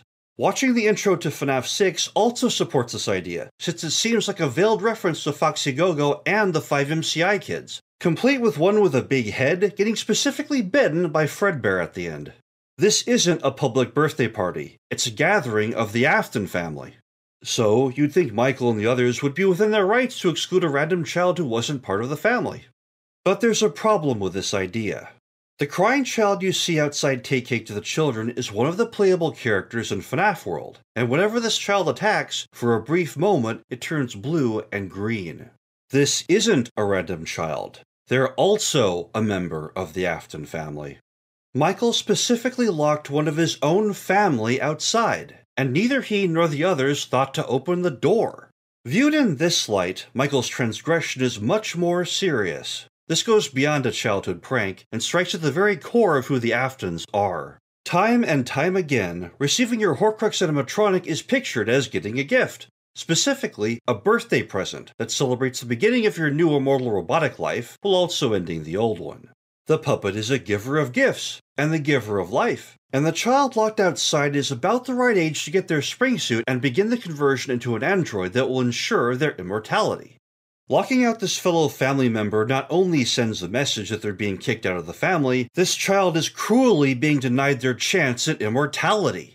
A matter of life and death that becomes disturbingly literal a few seconds later, when the pink guy drives up in a purple car and seemingly stabs this child before driving away. Had Michael simply opened the door, this gruesome scene would never have happened. A small kindness would have prevented a much greater misery, a fact Michael realized much too late. Would this bad decision come back to haunt the Afton family in general, and Michael in particular? We'll see. What could have possessed Michael and the others to be so cruel to a member of their own family? Again, we'll see. But the immediate fallout was swift and harsh. With its aura of family fun permanently destroyed, the original Freddy's was forced to close, leaving the tightly knit family company financially vulnerable for buyout by a larger, less friendly corporation. William's decision to give his younger son Michael the star role of Freddy instead of his older son Henry was always a controversial one. And now it seemed like a bad choice. This was remedied with the opening of the next restaurant, Fredbear's Family Diner, in 1982.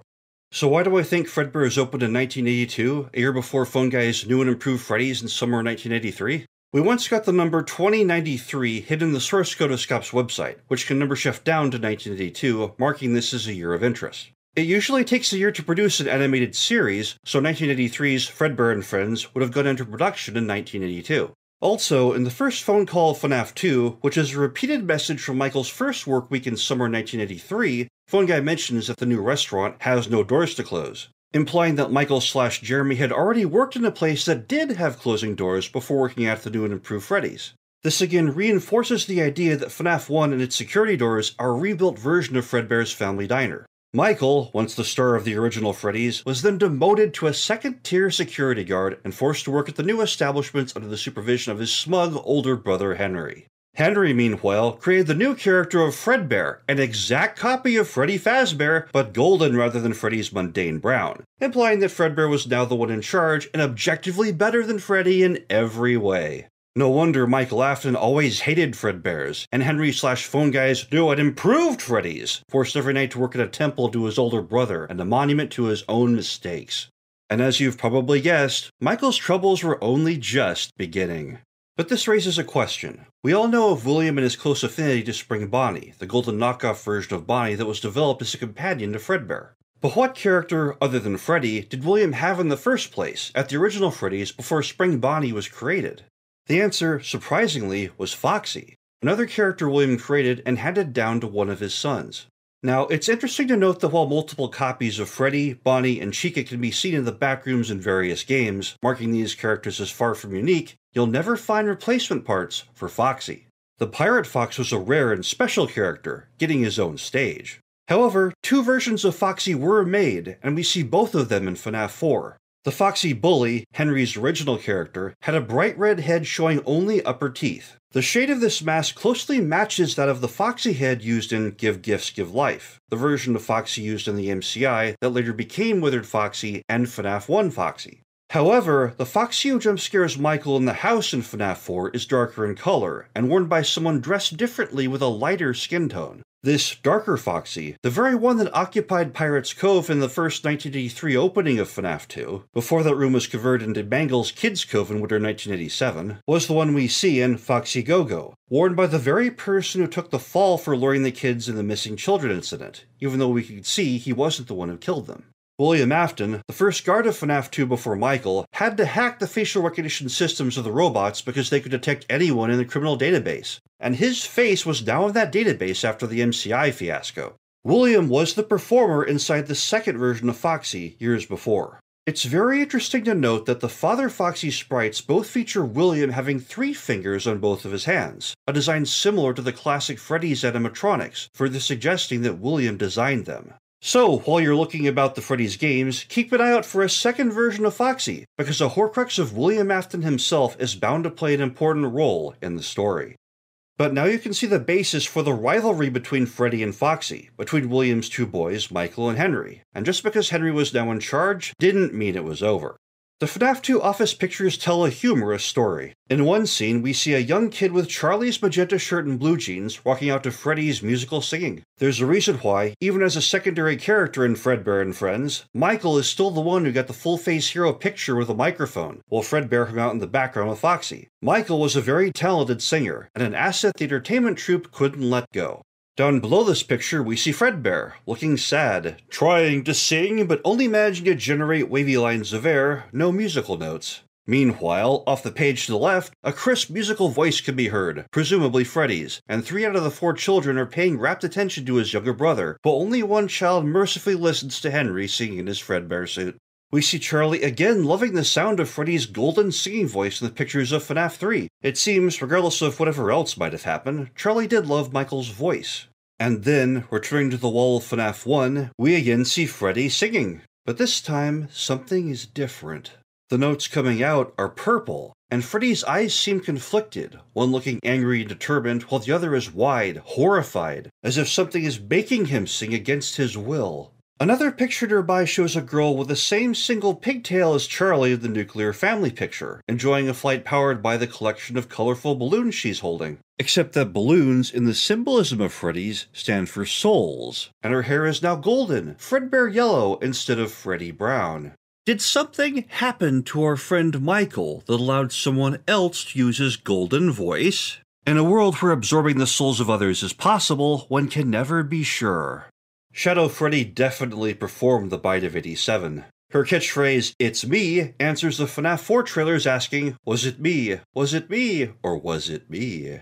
Only Nightmare Fredbear actually has bloody teeth, and Nightmare is the ghost controlling Fredbear, revealed in the game texture files to be Shadow Freddy, with a single-frame jump scare just like Yellow Bear's in FNAF 1. And just to be extra mean to Michael, she bit him again in 1983, devouring the young BB android version of him as part of her attack on the 5 missing children incident kids, turning that younger, more innocent shard of Michael's soul into the real Golden Freddy. But Michael wasn't the only target of Shadow Freddy/Evil Charlie's wrath. The FNAF 1 Night 4 pre-recorded phone call features the real phone guy sending one last call as he's surrounded by animatronics, realizing a terrible fate is about to befall him just before Yellow Bear's unique deep roar drowns out the call. This is the part of the game where you realize Phone Guy died long before you became a guard, and the creature you've been talking to this whole time that sounds exactly like him was actually the monster. which she confirms with her creepy Night 5 call.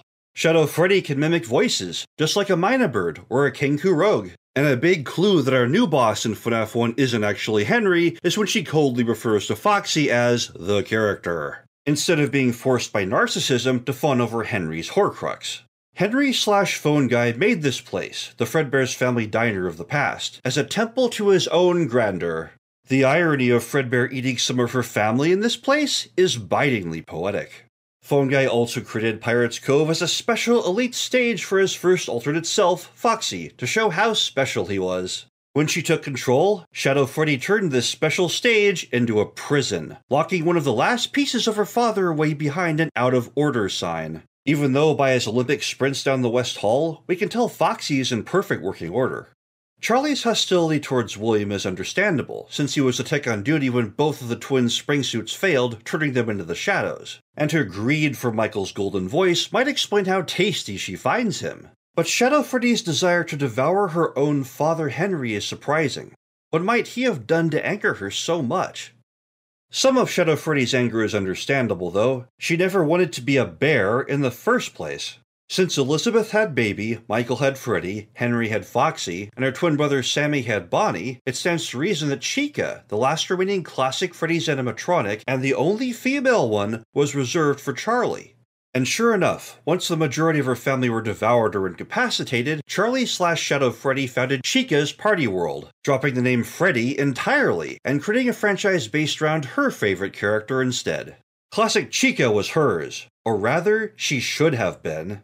But if you watch the camera feed of the Paper Pal room in FNAF 2, you'll see something remarkable. Withered Chica and Toy Chica both treat the puppet's Paper Pal in different ways. Once Toy Bonnie and his Sammy green eyes get out of the way, you'll see Withered Chica physically blocking the view of the puppet's Paper Pal. Meanwhile, Toy Chica with her magenta cheek dots, magenta cupcake, magenta shorts, and eerie eyelights actually poses right next to the puppet's Paper Pal, turning her head and gaping mouth to a similar angle, as if to ask, "How do I look?" Whoever the soul in Withered Chica belongs to, it's not the same as the one in Toy Chica. So far we've identified 6 characters: Grandfather William, Phone Guy Henry, Bite Victim Michael, Michael's sister Elizabeth/Baby, and the 2 shadows, each made from some of the remnant of the twins Sammy and Charlie. Although Balloon Boy was animated by some of Sammy's more positive remnant as well. But there must be at least 2 more characters we don't know, because how can you have a family without a mother? Michael's mother, Grandma Afton, and Charlie's mom still need to be found. So think about the FNAF games. Are there any characters that stand out as matriarchs? Someone older and more dignified than the others? This search returns an immediate hit: Ballora, a character that even Baby was differential towards in Sister Location. Ballora is definitely possessed. She stops her song to ask if anyone is in the room, a human soul living in a robotic body. The question is, whose soul? William's wife or Henry's? Baby/Elizabeth, William's daughter, refers to Ballora by proper name, a strange way for a daughter to address their own mother. And a hint to what Ballora's human might have looked like can be found in the Gypsy bust in the Sister Location hub room. Both Ballora and the Gypsy share the same magenta cheek dots, as well as the same violet eyes. The shape of their ears is also close, with similar earrings, and design accents that seem to belong to an exotic, distant continent. And the largest primary color on the Gypsy is her solid magenta base. Charlie wears a magenta shirt in the FNAF games, and Toy Chica, which contains some of Charlie's remnant as we've just described, is decked out with 3 magenta accents: her cheek dots, her shorts, and her magenta cupcake. A cupcake with strange eyeballs. As bad as this design decision might seem, the cupcake is a real animatronic. Book Charlie sees its endoskeleton complete with moving mouth. Ghost cupcakes feature heavily in FNAF 3, and Nightmare Chica's flying cupcake literally eats you instead in FNAF 4, Soviet Russia style. Just like Portal's companion cubes, FNAF's cupcakes are actually living constructs. And there's one detail that's present in every other FNAF game that's strangely missing in Sister Location: the cupcake. Look around. You'll never see the cupcake, the erstwhile mascot character for FNAF, in FNAF 5. In the very same way that you won't find Ballora in FNAF 1 through 4. Could these characters be linked? The magenta color suggests a connection.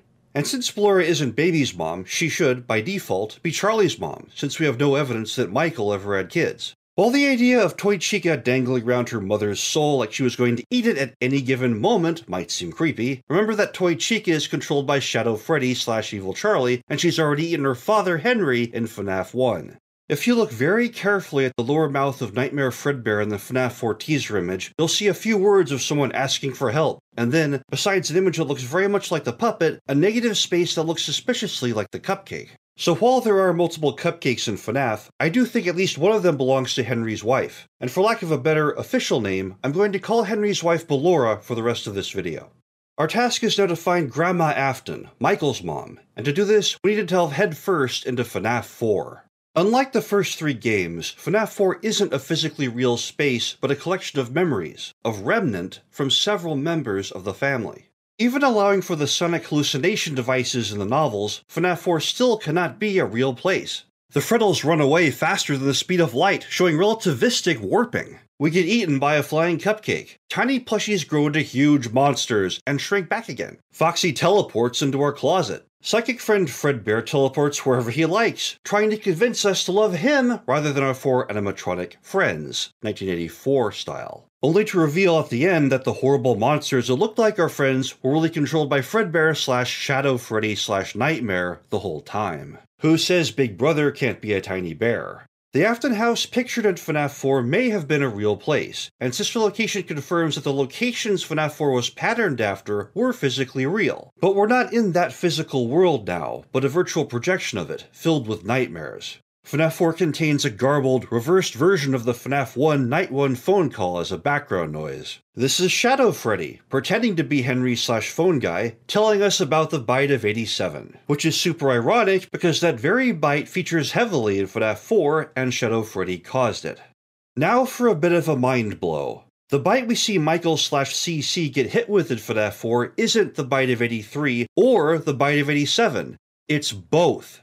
The 4 bullies and Michael are the 5 child victims of the missing children incident, with Michael playing the role of Golden Freddy. This part is remnant / memory from Michael's earlier BB version of himself that Fredbear bit during the MCI as the bite of 83. But while Michael remains a child, the other 4 children, now full-grown animatronics, are mind-controlled by the shadows through the Afton network, and forced to feed the adult Michael to Fredbear as the bite of 87. An action older brother Foxy / phone guy later tries to apologize for. Remember that neither bite actually happened at Fredbear's family diner. Both bites happened at the new and improved Freddy's, the FNAF 2 location. The bite we're seeing at Fredbear's family diner in FNAF 4 never actually happened and should be impossible. And yet, this is what we see because Shadow Freddy controls Fredbear and this world. FNAF 4 is like the Matrix, a prison where souls are locked away from reality and forced to experience a fake virtual world instead, while Shadow Freddy steals her prisoners' talents, like Michael's singing in Phone Guy's voice, for use in the real world. Both bites have already happened by the real time of FNAF 4, because Michael / CC views his upcoming birthday party with dread, already knowing the terrible thing that will happen to him once the countdown of days reaches 0 for his birthday. Shadow Freddy has already devoured Michael and Henry by the time FNAF 4 begins. FNAF 4 is the flip side, the place Shadow Freddy promises to send William on night 3 of FNAF 1, which shows up again in FNAF World as Fredbear says something must have happened on the flip side, referring to the real world in this case. So now that we know what FNAF 4 is, let's go back to the quest at hand, finding Grandma Afton. The third cutscene of FNAF 4 shows Michael / CC hiding under a table, while a golden voice says, "He left without you, he knows you hate it here," and tells you to run for the exit. Right before the man in the Fredbear suit, your older brother Henry / phone guy, blocks your exit, trapping you in his temple again, just like all those nights before. Now, we've established that Michael is Golden Freddy, so he's not talking to himself here. And Henry isn't telling you to avoid him, so he and his Fredbearness aren't the source of the voice either. There's also a second, empty version of Fredbear on the stage casting a purple shadow. This is Shadow Freddy's Fredbear suit, the one stationed at Freddy's instead of her father's version at Fredbear's. But once again, she wouldn't be telling you to avoid her. It's tempting to think this voice belongs to psychic friend Fredbear, since the color code matches it perfectly. But PFF really isn't your friend. It spies on you everywhere except inside Fredbear's, and knows right where Foxy is waiting to ambush you, but never actually tells you where, only to be careful, savoring your dread as you search through the house. But there are two more targets for this golden voice in FNAF 4 that are often overlooked. The brown, yellow-eyed version of Spring Bonnie on stage, and the second head on Broken Mangle. And I believe these are actually one and the same. Now, there are several versions of Spring Bonnie. Stage 01 shows SB with a single button holding up a bib, similar to the first Springtrap. Sammy's suit, showed in the Purple Guy Easter egg of FNAF 4, and again as the suit Purple Guy puts on and becomes Springtrapped in, is bare in front without any buttons or bow tie, just like Plushtrap. The brown Jackrabbit version of Spring Bonnie seen on FNAF 4 stage actually makes a cameo in the Twisted Ones, braced as if against some attack. And then there's the FNAF World version, seemingly the classic version, with two purple buttons and a bow tie, and the caption, "Male, female, it's a rabbit, who cares?" showing Mangle-like gender confusion. In Mangle's quest, we start as the main Foxy head with purple eyes, and find the smaller vestigial head with yellow eyes. Mangle's two heads show it's not just a single robot, but an actual fusion between two different robots. The main Foxy head seems like the strong one, able to move about and put itself back together. But in Broken Mangle in Elizabeth's room in FNAF 4, the eyes of the main head are dark and empty, and only the yellow eyes of the secondary head are lit, in what could well be a horrified expression because it can't put itself back together.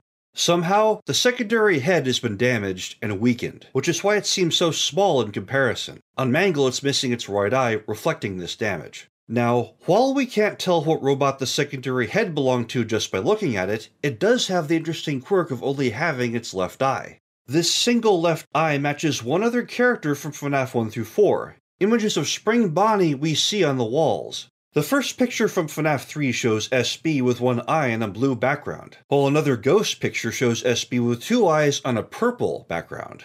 Two glowing eye dots that look very much like Shadow Bonnie / RxQ from FNAF 2. Which is fitting, because the second image of one-eyed Spring Bonnie, complete with identical ear tilt, is the Bonnie Paper Pal from FNAF 2, complete with a set of tear stains, the mark of a crying child, the iconography FNAF uses to symbolize a child whose soul has been absorbed by an animatronic. If you look very closely at Springtrap, you'll see these very same tear stains, one of which even shines wetly. There is a dead child in this suit, and his name is Sammy. And when his soul was split, the positive parts of his remnant stayed in Balloon Boy, while the negative parts went into the teenage android that eventually got stuffed into Spring Bonnie, forming Shadow Bonnie. FNAF 3 is basically the Bonnie game. The reason we aren't attacked by a phantom version of Bonnie is because the real one is stalking towards our office in a physical robot, the only character in FNAF 3 that actually has the power to kill us. Or more accurately, the power to kill Michael Afton, the young-looking immortal android that Phone Dude mistakes as a peer, who's come back to try and fix the mess he helped create. The phantom puppet gets in Michael's face the same way it did in the cutscenes of FNAF 2, when Michael wakes up on the stage of FNAF 1 inside the animatronic everyone thought was Freddy, but reveals itself to have a purple mask when you brighten the mask image. Remember how the child pictures showed how Charlie ate Michael to gain his singing voice? In FNAF 1, Shadow Freddy has literally become Freddy, since both FNAF 1 Freddy and the ghost Yellow Bear, who again is Shadow Freddy, not Golden Freddy, have the same handprint on their faces, marks from Michael's very own fingers as he tried to prevent his head from being bitten. The golden suits are hybrids because their endoskeleton parts are built inside the fabric of their costumes, instead of being bare endoskeletons covered by costumes, which means Fredbear and Spring Bonnie are actually hollow inside, able to fit a second endoskeleton within their animatronic frames. In FNAF 1, Freddy has two jump scares because Michael's blue-eyed Freddy goofiness attacks you if you run out of power, but Shadow Freddy is the one who actually attacks you in the office in the most terrifying and unexpected jump scare of the game.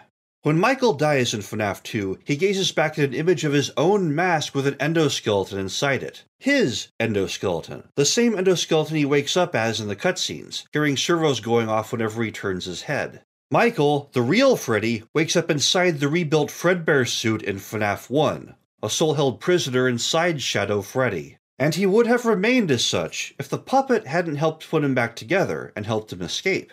Springtrap also follows this pattern, because the eyes inside the hollow Spring Bonnie costume aren't Sammy's, but William's. Because William's endoskeleton, complete with its undying synthetic flesh, is being held prisoner inside Spring Bonnie.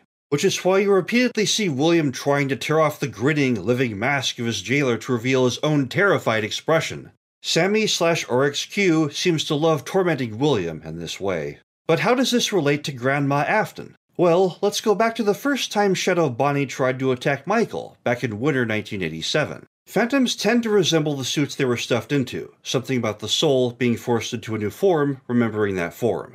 This holds true with Golden Freddy and Shadow Freddy, since they both resemble the hollow Spring Freddy/Fredbear suit they were stuffed into. But with Shadow Bonnie, something is off. We saw Sammy get stuffed into the Spring Bonnie replacement suit that had no button or bow tie, and ears with 3 joints. Shadow Bonnie is indeed patterned off Spring Bonnie, but not this particular version. Shadow Bonnie/RxQ has 2 jointed ears, both on the FNAF 3 desk figurine and the dark sprite 8-bit Foxy sees in the West Hall, a clue in the game that hunting for Shadow Bonnie is the key to unlocking the next secret minigame leading up to Happiest Day, the glitch minigame in particular. This means Blue Shadow Bonnie, who I'll call RxQ from now on to signify Sammy's version of the character versus William's purple version in the glitch minigame, actually resembles the classic version of Spring Bonnie we see in FNAF World. If William had the single button and bib version of Spring Bonnie from Fredbear's in the Stage 01 minigame, then classic Spring Bonnie and her cosmic song would have been Grandma Afton's version of the character, a pair of rabbits that had several children.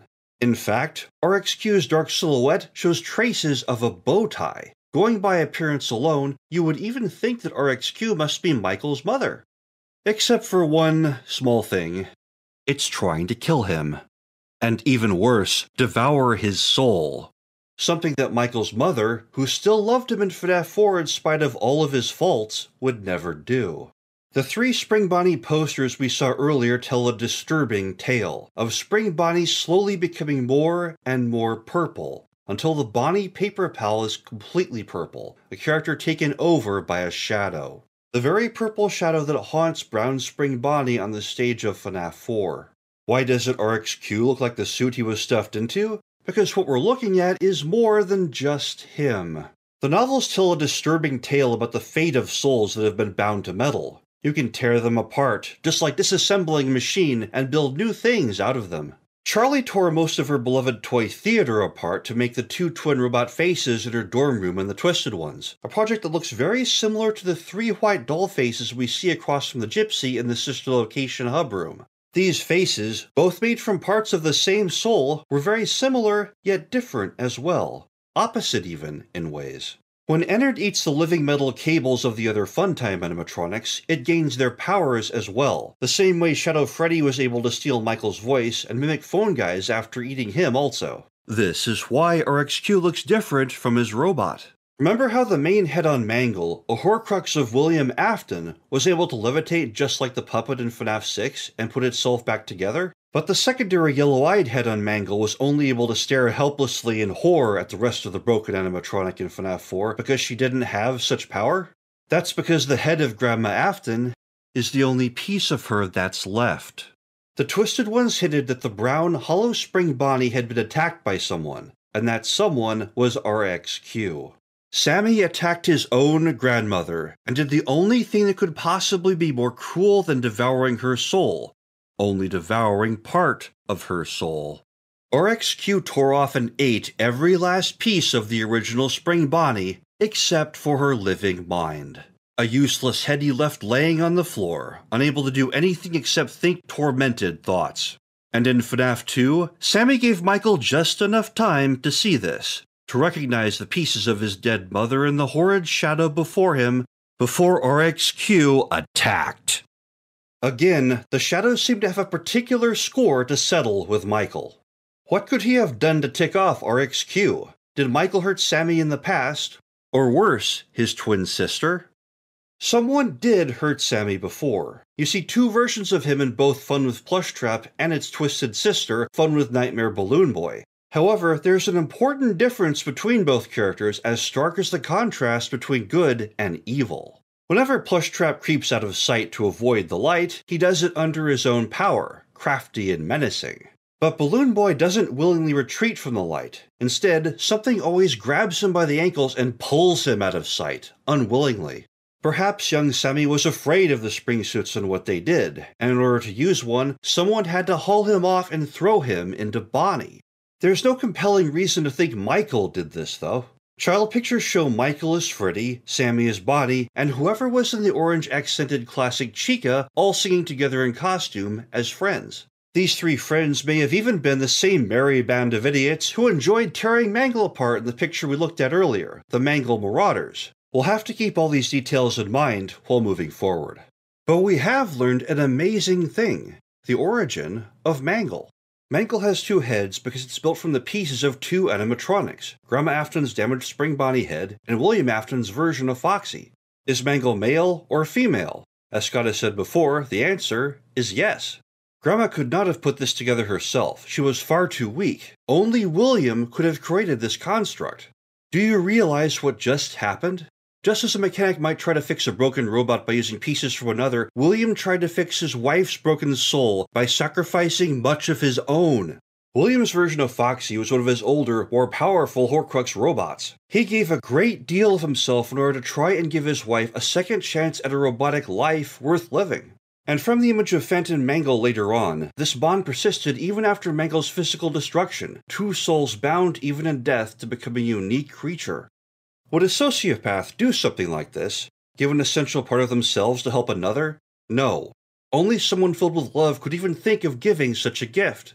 And William has done this before. The security puppet in FNAF 6 was capable of flying, just like Mangle's primary head was, before it even had its run-in with the victim of Take Cake to the Children. There was already remnant in the puppet before this time, William's remnant. Grandfather William wasn't the heartless killer the shadows tried to frame him as. If anything, he gave so much love to others that he forgot to save enough for himself.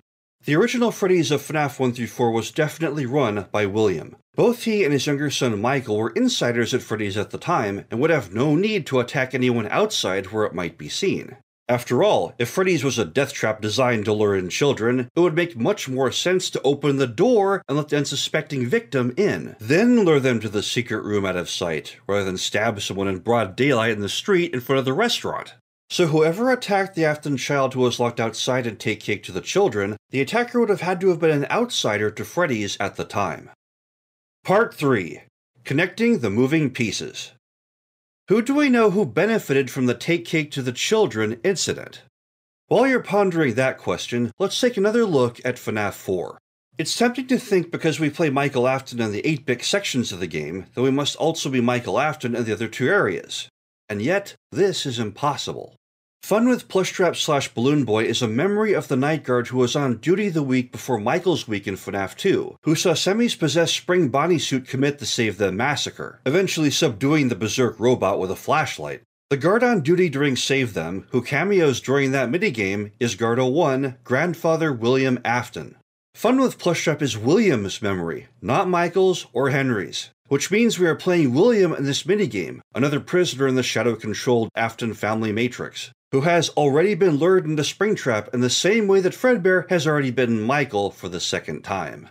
It also means William wasn't the one who grabbed Sammy / Balloon Boy by the ankles and dragged him off to Bonnie, because William saw somebody else do this. By facing his fears and playing RxQ's twisted game, William was still able to send some small aid to the Afton family member currently trapped in the main bedroom defense section of the game. A person fending off attacks by Nightmare / Shadow Freddy in the same way William was keeping RxQ at bay. If William was more worried about himself than the person in the bedroom, he could have just left the flashlight on Plushtrap constantly to avoid any danger to himself. Instead, William was willing to risk getting attacked to shave 2 hours off the bedroom defender's game. Sister Location reveals that Fun with Plushtrap, the bedroom defense, and Fredbear's 8-bit neighborhood are all different locations, each with its own camera. And sure enough, Michael's 8-bit bedroom with its single door is not the same 2-doored, closeted bedroom being attacked by the nightmares in the main gameplay segments of FNAF 4. Michael isn't the one defending the bedroom, he's the one laying on the bed. A memory of the person we're playing as seeing the Bite of 87 victim receiving desperate medical attention. The unconscious bite victim wouldn't have been able to see the IV, flowers, and pills in the bed beside him. And even after Michael dies in Night 6, the bedroom nightmare continues and intensifies. Our bedroom defender is an Afton child. They're just tall enough to see over the edge of the bed, and we hear a boy scream every time we're attacked. In the same way that Michael still inwardly views himself as a small child, the form he was in when he first got converted into an android, our bedroom protagonist still views himself as a child as well. So if William is out, and Michael is out, and Sammy would have no reason to fear the wrath of his twin sister, Henry must have been the one in the hot seat in FNAF 4, facing a personal hell specially constructed for him by Nightmare/Shadow Freddy, the vengeful spirit of his own daughter. And Charlie has been especially cruel to Henry. Not only did she devour his android form, part of his soul, steal his voice, and hijack control of Freddy's, she went out of her way to torment the shard of him remaining in Foxy by turning his special FNAF 1 stage into a prison. She even seems to have pressured Henry into setting up Michael to become the Bite of 87 victim, something older brother Foxy desperately tried to apologize for, not even knowing if Michael could hear him. Shadow Freddy/Fredbear/Charlie is the fourth author we come across in the survival logbook, and seems to have been the real boss at FNAF 2 at the time of the bite.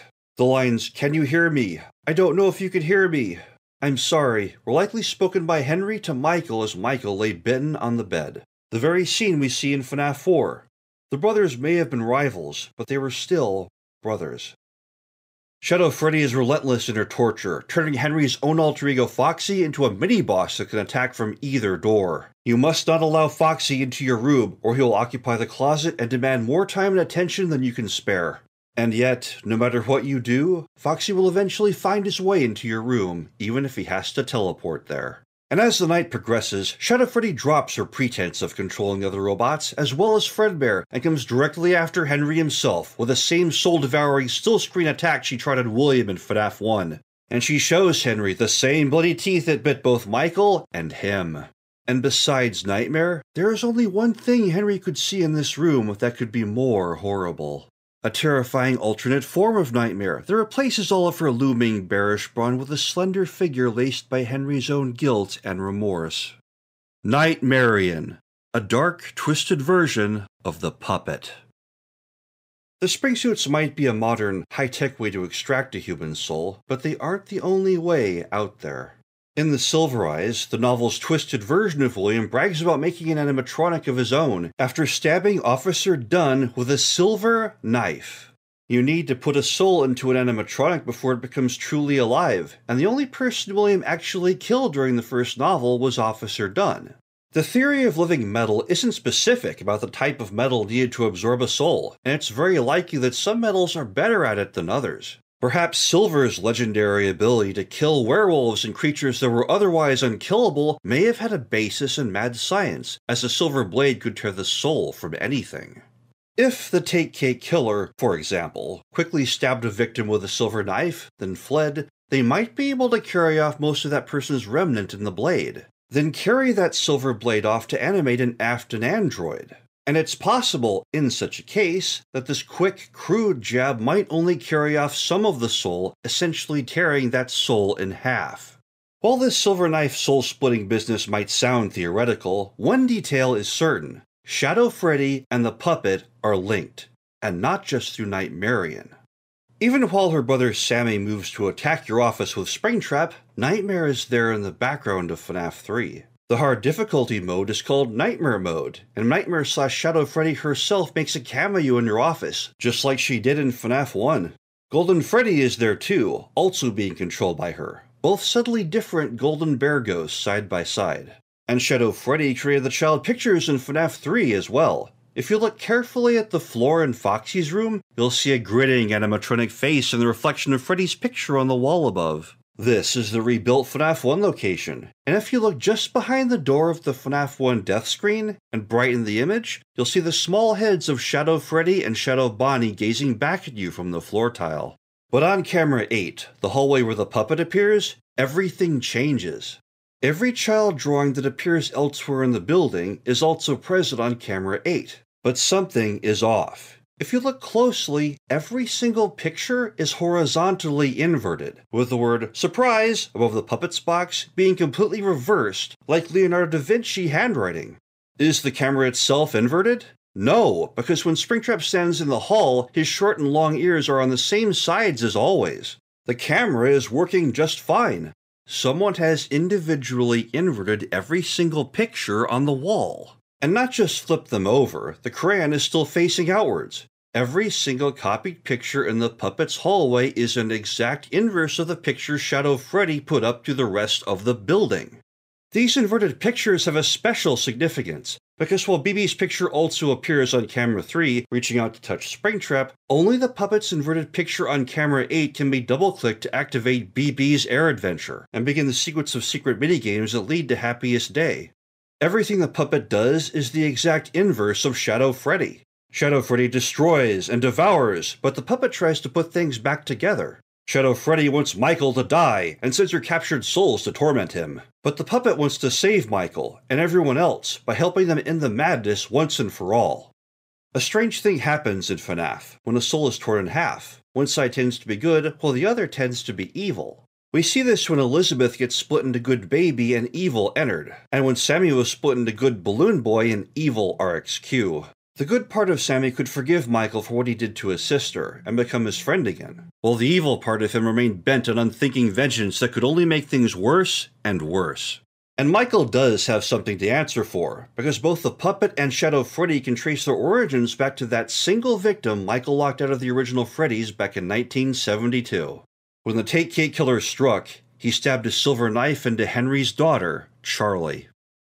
But what does this have to do with Henry? What terrible crime did he commit to earn such condemnation from his own daughter? Charlie's killer couldn't be too far away. The Take Cake Killer wasn't a random creep on the street. Only an Afton would have the knowledge necessary to extract part of someone's soul, then transfer it into a robot, or even think to do such a thing. In the novels, Charlie became a robot after the first time she was killed, when she was 3, which is about the same age she'd be at the time of Take Cake to the Children. Whoever performed the crime took the silver knife infused with Charlie's remnant and built it into JJ, Charlie's very first robot version, equivalent to Ella from the books.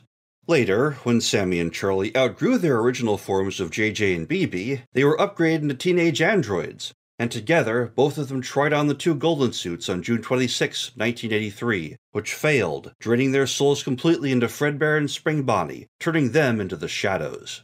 Now, think back to when I asked you who benefited from Take Cake to the Children. Michael certainly didn't. Take Cake was a colossal failure for him, turning his upbeat life upside down and setting the stage for beatdown after beatdown for decades afterwards. And William?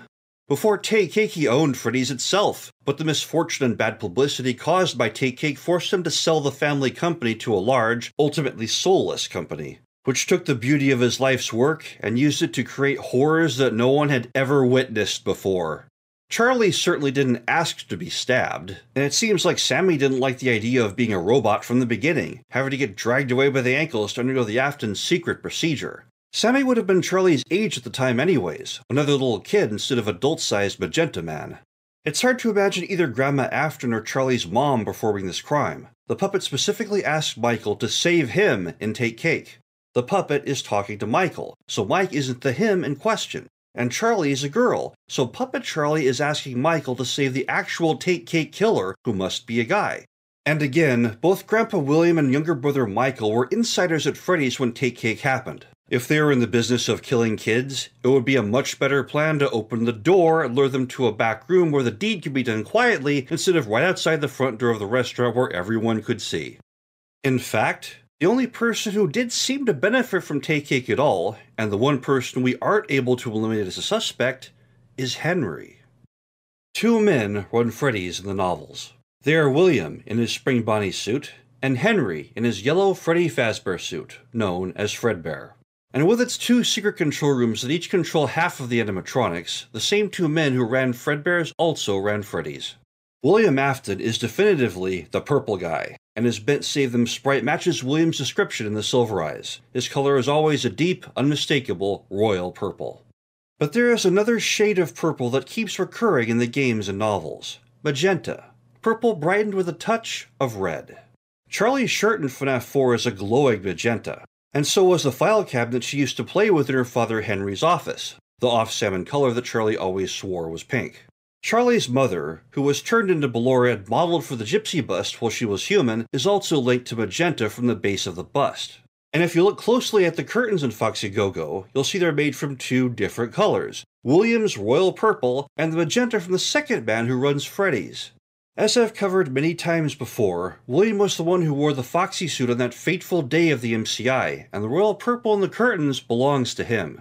But the second color, the magenta, belongs to the other man who runs Freddy's, the one who watched William enter the MCI room, the man the 8-Bit Gaming channel once dubbed the Pink Guy, the man who appeared pink and sweaty in the Silver Eyes when he took off his Fredbear head, and the very magenta man who drove up in his father's purple car and stabbed Charlie, his own daughter, outside the original restaurant. The Take Cake Killer, Henry Afton.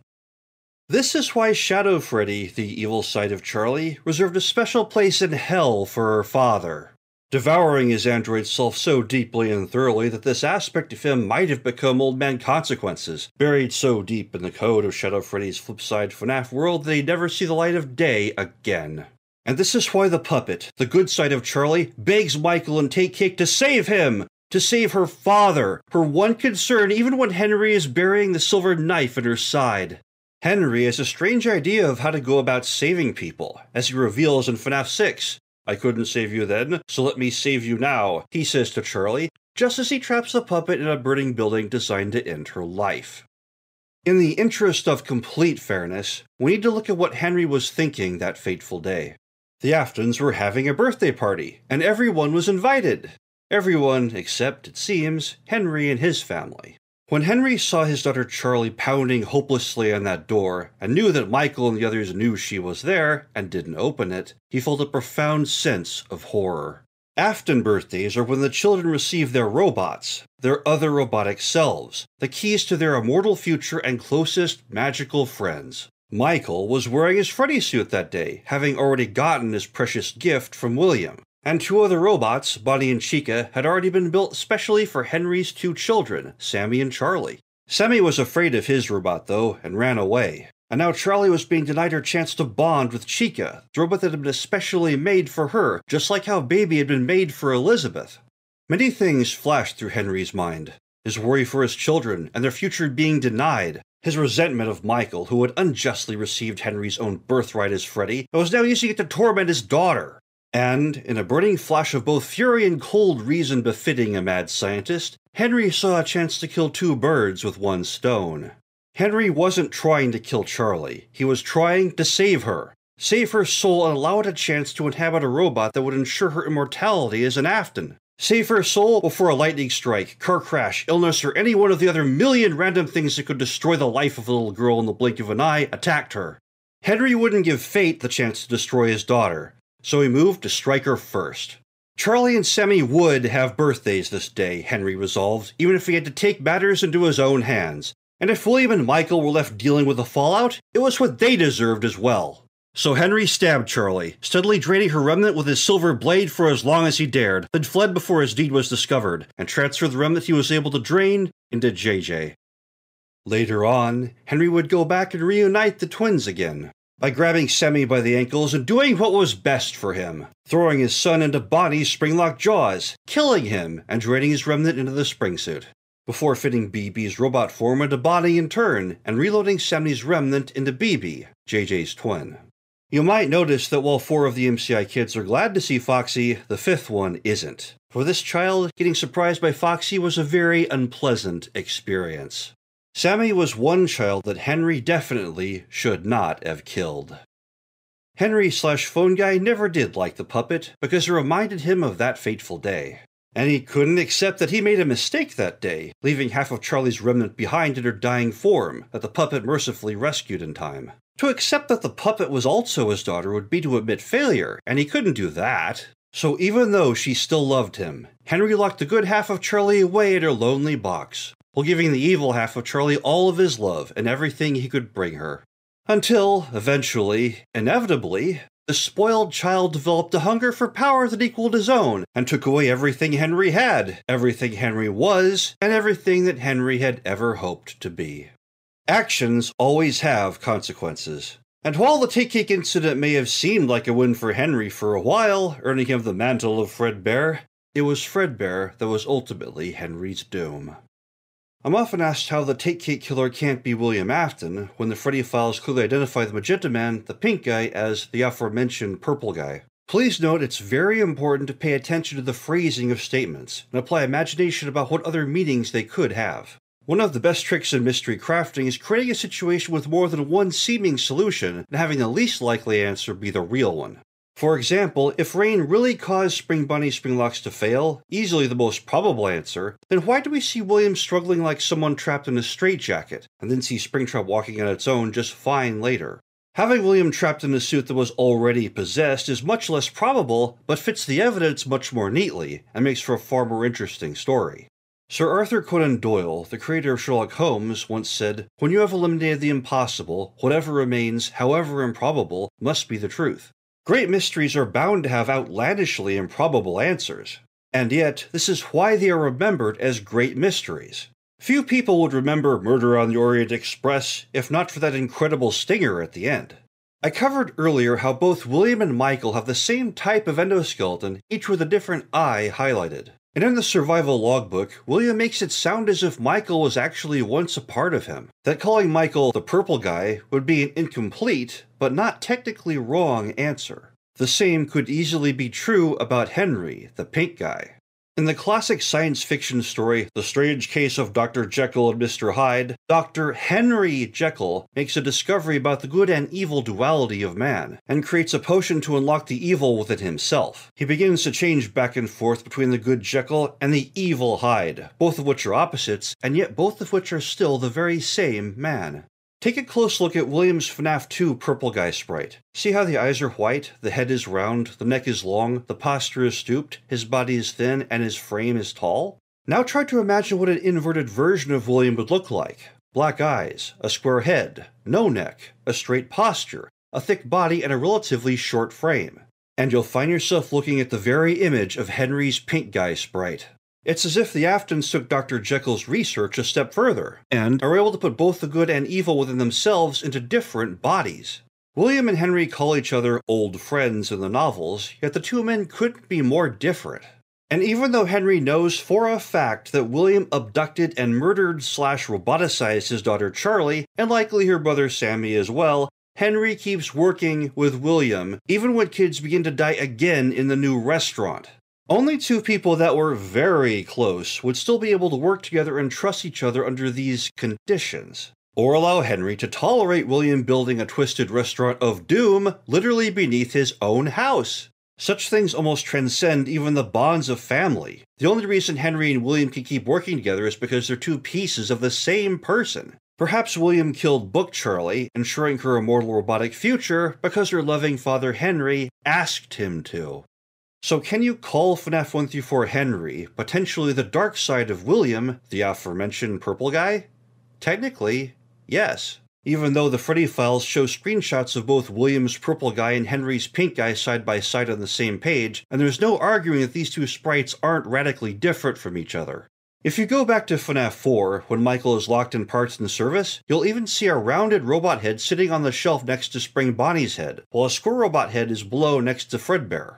These are the severed, fleshless endoskeleton heads of the purple guy and pink guy respectively, alongside their robot avatars. And down below, where Michael is crying, we even see a third head, also skull-like like William's, which could very well belong to Michael himself. Perhaps that Mike skull on the FNAF 2 AI sheet really did belong to Michael, after all. Also notice how Golden Freddy has two colors on this sheet, half gold, half Freddy brown, as if the two pieces of Michael Afton were recombined. The puppet is decked out in purple, which could belong to either William, Shadow Freddy, or both. Meanwhile, Balloon Boy also has two colors, red for his good side and purple for his shadow side, Blue Shadow Bonnie, RXQ. Part 4. The Hidden Child. Knowing that Henry was the Take-Cake killer, and his reasons, sheds light on aspects of FNAF's story that have been shrouded for years. But some questions remain.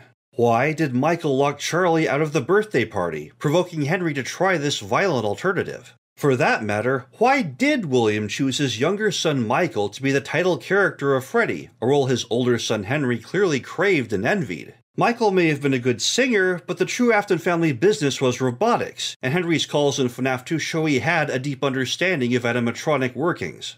Should any trouble befall William, #irony, Henry should have been next in line to lead the family and protect their amazing secret.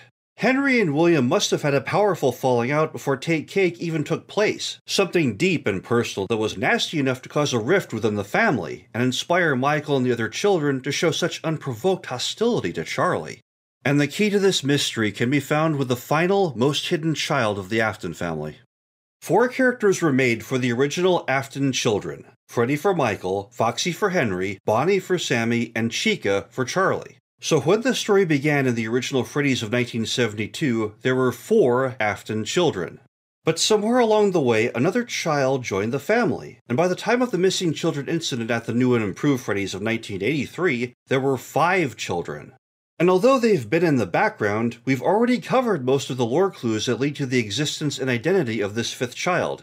The fact that Charlie did not bond with classic Chica because Michael denied her the chance by locking her out of the restaurant, which prompted her father Henry to bypass using a spring suit and use the silver knife technique instead. That the performers of the classic Freddy, Bonnie, and Chica characters were friends, the same merry band of Mangle marauders we also see trying to tear Mangle apart with their superhuman strength. Another FNAF 2 picture shows that Sammy is friends with classic Chica's performer, a suit with orange accents, just like the kid with the orange shirt who's part of the Mangle Marauders, along with Michael and Sammy. A FNAF 3 picture shows classic Chica popping out of a cake, while a pair of boy and girl twins are laughing, twins that must be Sammy and Charlie looking at a 3rd character. And then, when looking at the animatronic bullies that grab Michael in FNAF 4, the dark skin tone of the Chica bully stands out from all the other members of the family.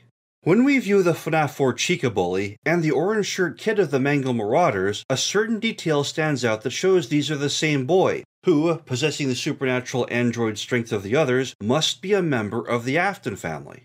And, when comparing his dark skin tone to that of all the other light-skinned characters around him, we're forced to make the conclusion that this 5th boy is an African-American child. Ladies and gentlemen, I would like you to meet the hidden child of the Afton family, Lamar Afton.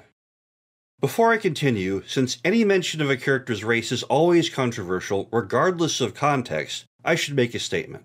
The word race isn't even scientifically correct, because all humans currently on Earth are all the same race, Homo sapiens. Anyone from anywhere in the world can move to anywhere else, marry, and have children. The minor regional differences between people from other parts of the globe, tiny changes many morally challenged groups consider awe-strikingly important, barely rate as footnotes in terms of actual science. If you see Harry Henderson, Gollum, or Godzuki walking down the street, then you can play the race card for real.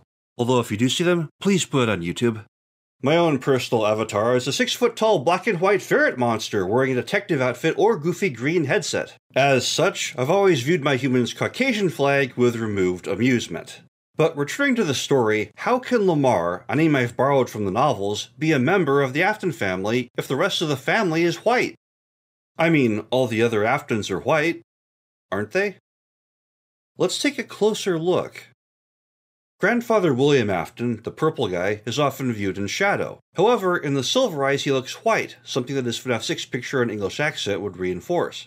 Michael Afton, in both his FNAF 4 crying child form and early cutscenes of Sister Location's Custom Night, is clearly Caucasian, at least until his synthetic flesh starts to malfunction, turning him into a purple zombie.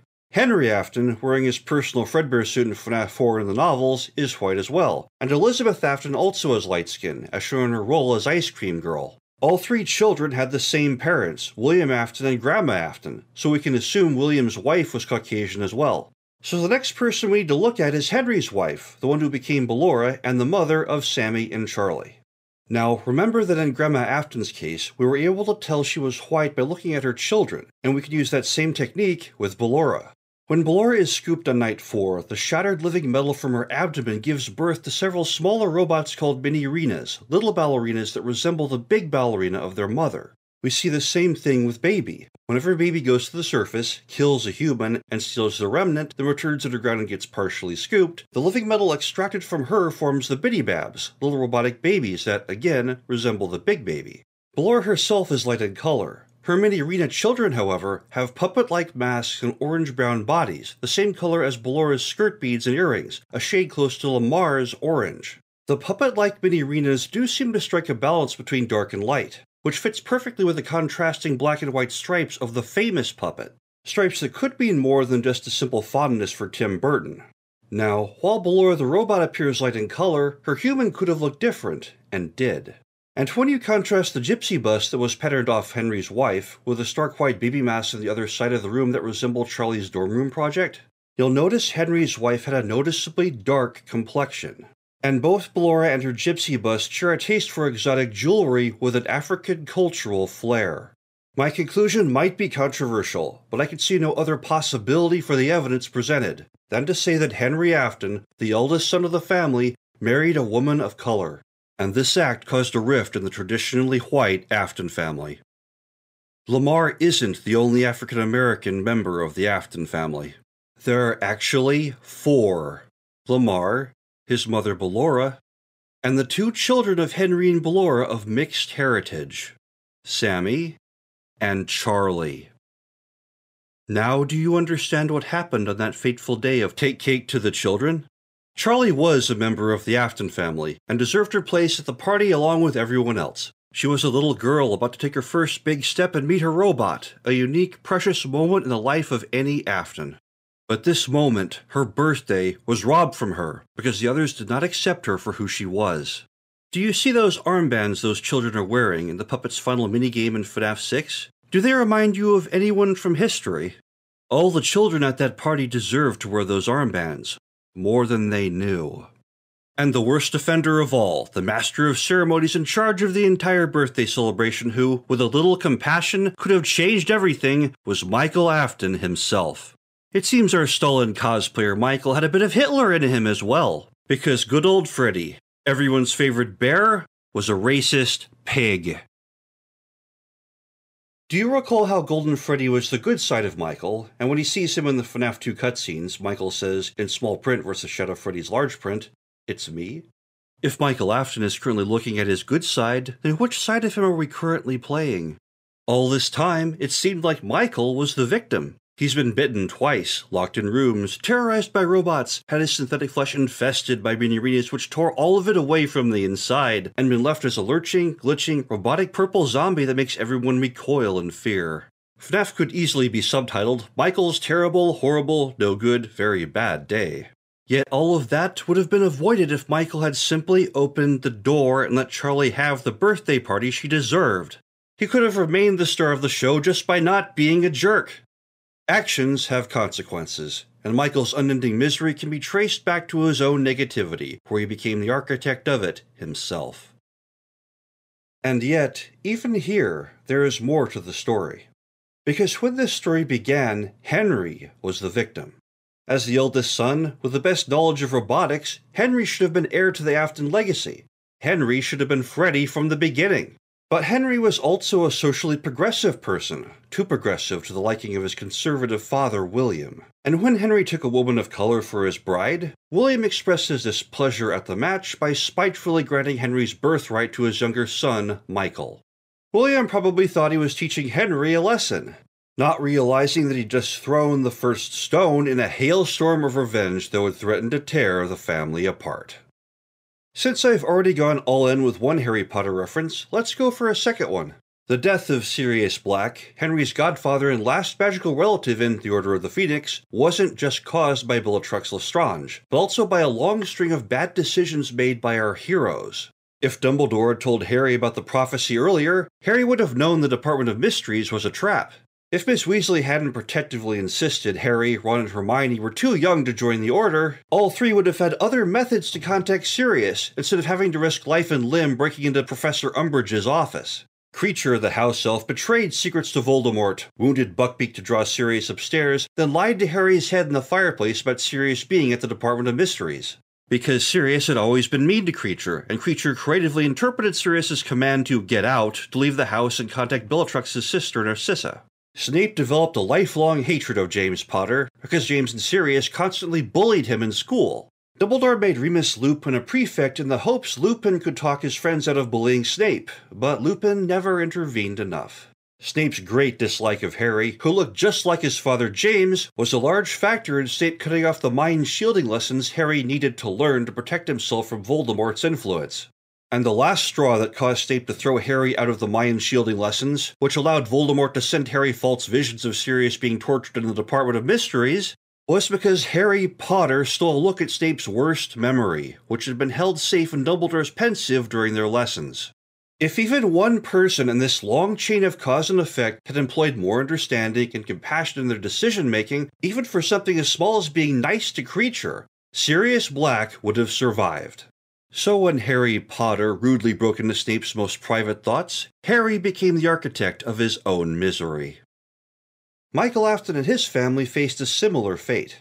William's eldest son Henry was better qualified to be heir to the Afton family, and Freddy should have been his character from the beginning. But William didn't approve of Henry marrying a woman of color, so he tapped Michael to be Freddy and put his youngest son over the eldest, sparking a terrible rivalry that would lead to Henry creating Fredbear, a golden version of Freddy, in an attempt to outshine Michael. Michael's refusal to let Charlie into her own birthday party because of her mixed heritage prompted Henry to take matters into his own hands, using a silver knife to extract half of Charlie's soul to animate her child version JJ, while unknowingly leaving the other half behind to be collected by the puppet. This evident child murder outside the original Freddy's forced Williams' original Freddy's of 1972 to close, with Fredbear's Family Diner opening 10 years later, foregoing the small family establishment in favor of a large, money-hungry corporation, elevating Henry as the star while reducing Michael to a second-string security guard. But Henry's hasty and brutal attempts to save quote-unquote his children by stabbing Charlie with a silver knife and grabbing Sammy by the ankles to forcefully stuff him into Bonnie horrified and depressed his wife Ballora. This prompted her to seek comfort in another man's arms, leading to the birth of their third child, Lamar, whose father was not Caucasian and was certainly not Henry.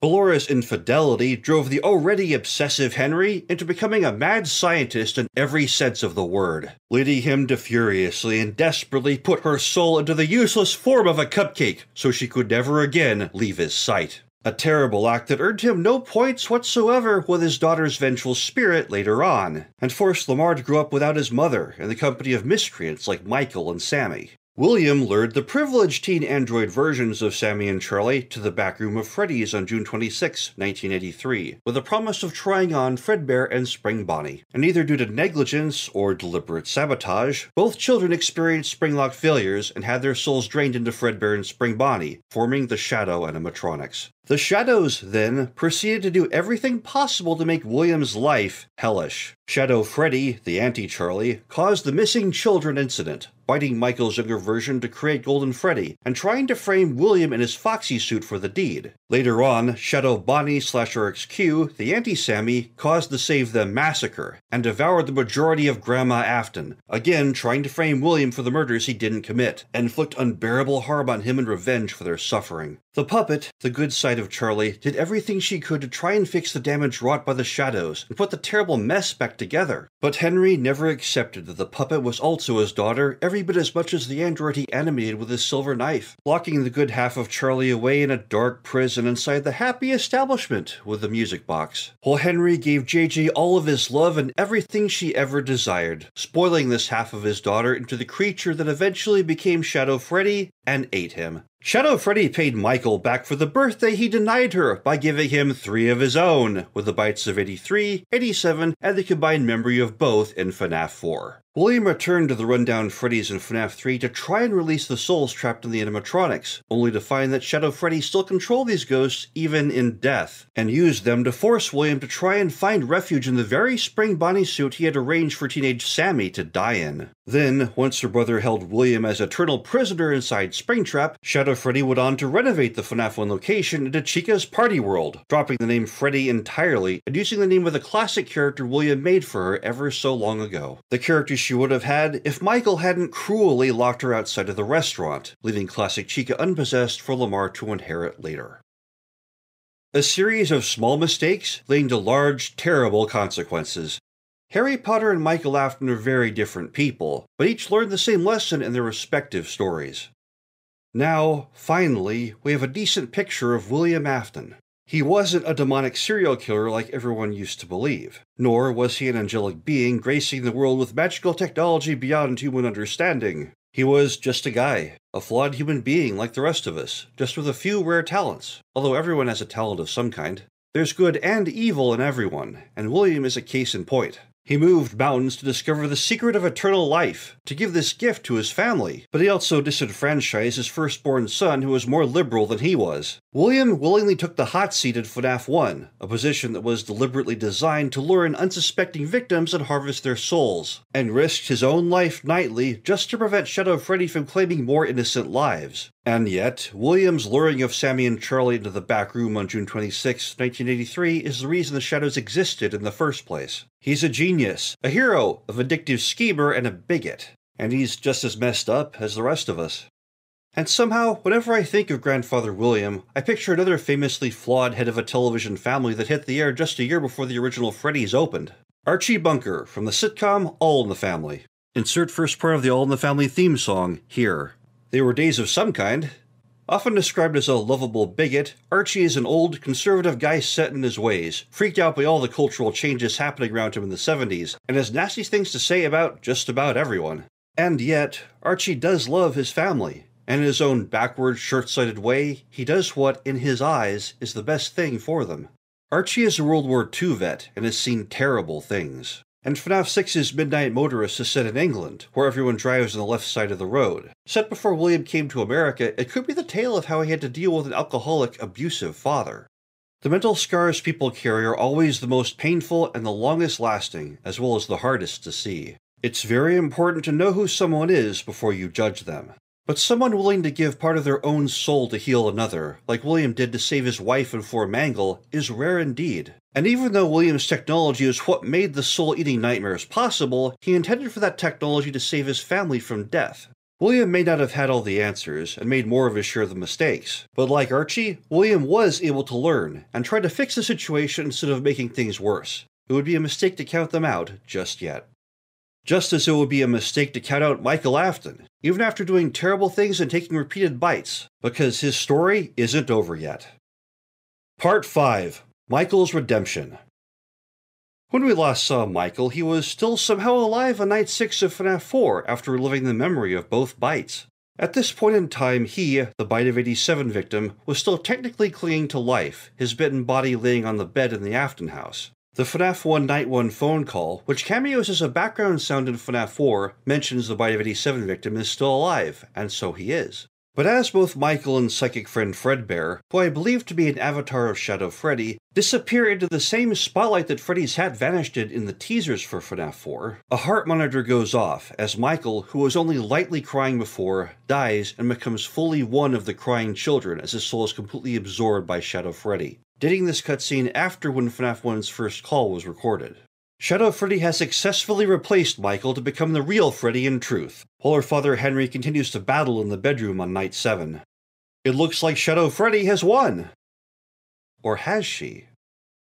Before Michael dies, he hears a voice from the puppet, promising that they, the soul Shadow Freddy are controlling, are still his friends, and that she will put him back together. Using the levitation and healing powers William put into the puppet, abilities that Mangle's large head, a powerful Horcrux of William, also possesses. And she must have kept her word, because Michael turns up again as the protagonist in Sister Location, set after FNAF 3 as a convincing humanoid android.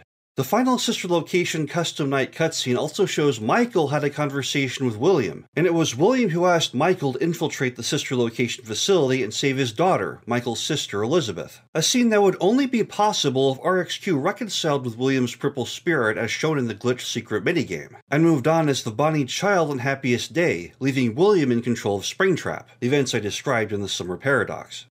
Which means Michael Afton was also the protagonist of FNAF 3, an immortal young-looking android who was able to convince Phone Dude he was a teenage peer, while looking to free his father and the spirits of the other family members by activating the Happiest Day program. So how did Michael get from a soul imprisoned in Shadow Freddy's bowels to a free android who could come back to save the others? The answer is in FNAF World. You can pick any character you want to lead your party in FNAF World, but your protagonist, the character you actually are, picking these teams and commanding them, is always Freddy.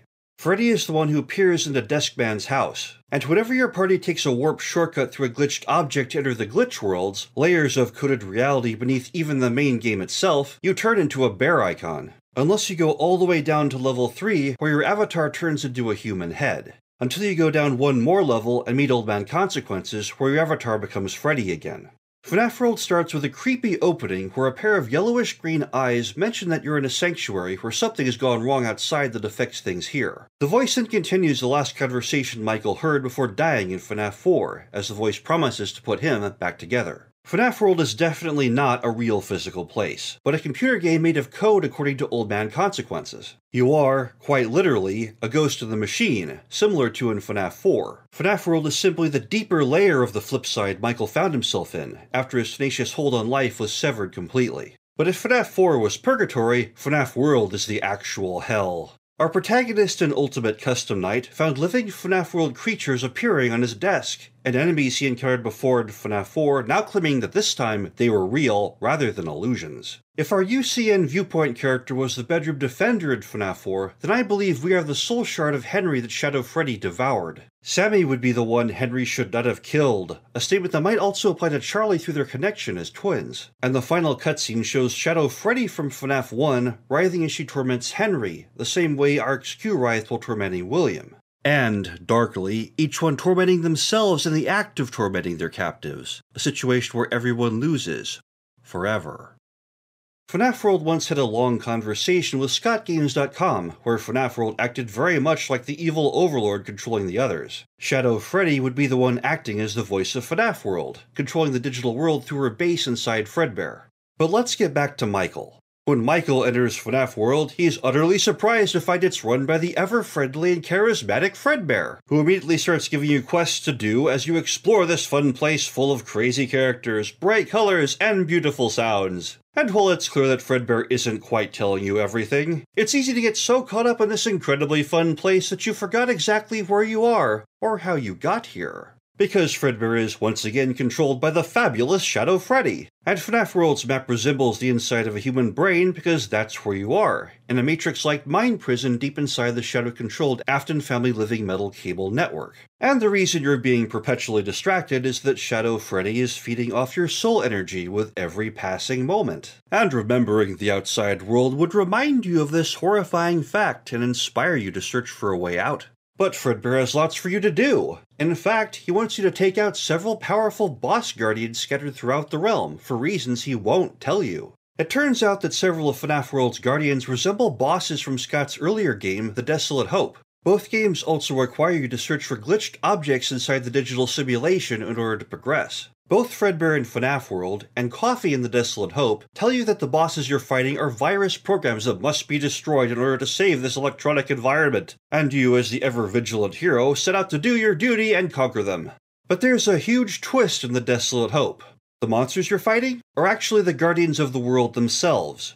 You are the virus. And Coffee has specifically messed with your programming so you'll retrieve the coded objects he needs from each simulation, unwittingly destroying each world in the process. There's a method to Coffee's madness, and a heart-wrenching additional twist to The Desolate Hope that I won't spoil here. I'd highly suggest either playing the game or watching Ben the Scoopist's full Let's Play on YouTube. But it's clear by comparison that Shadow Freddy / Fredbear is up to something in FNAF World as well, and intends for Michael to be your unwitting errand boy.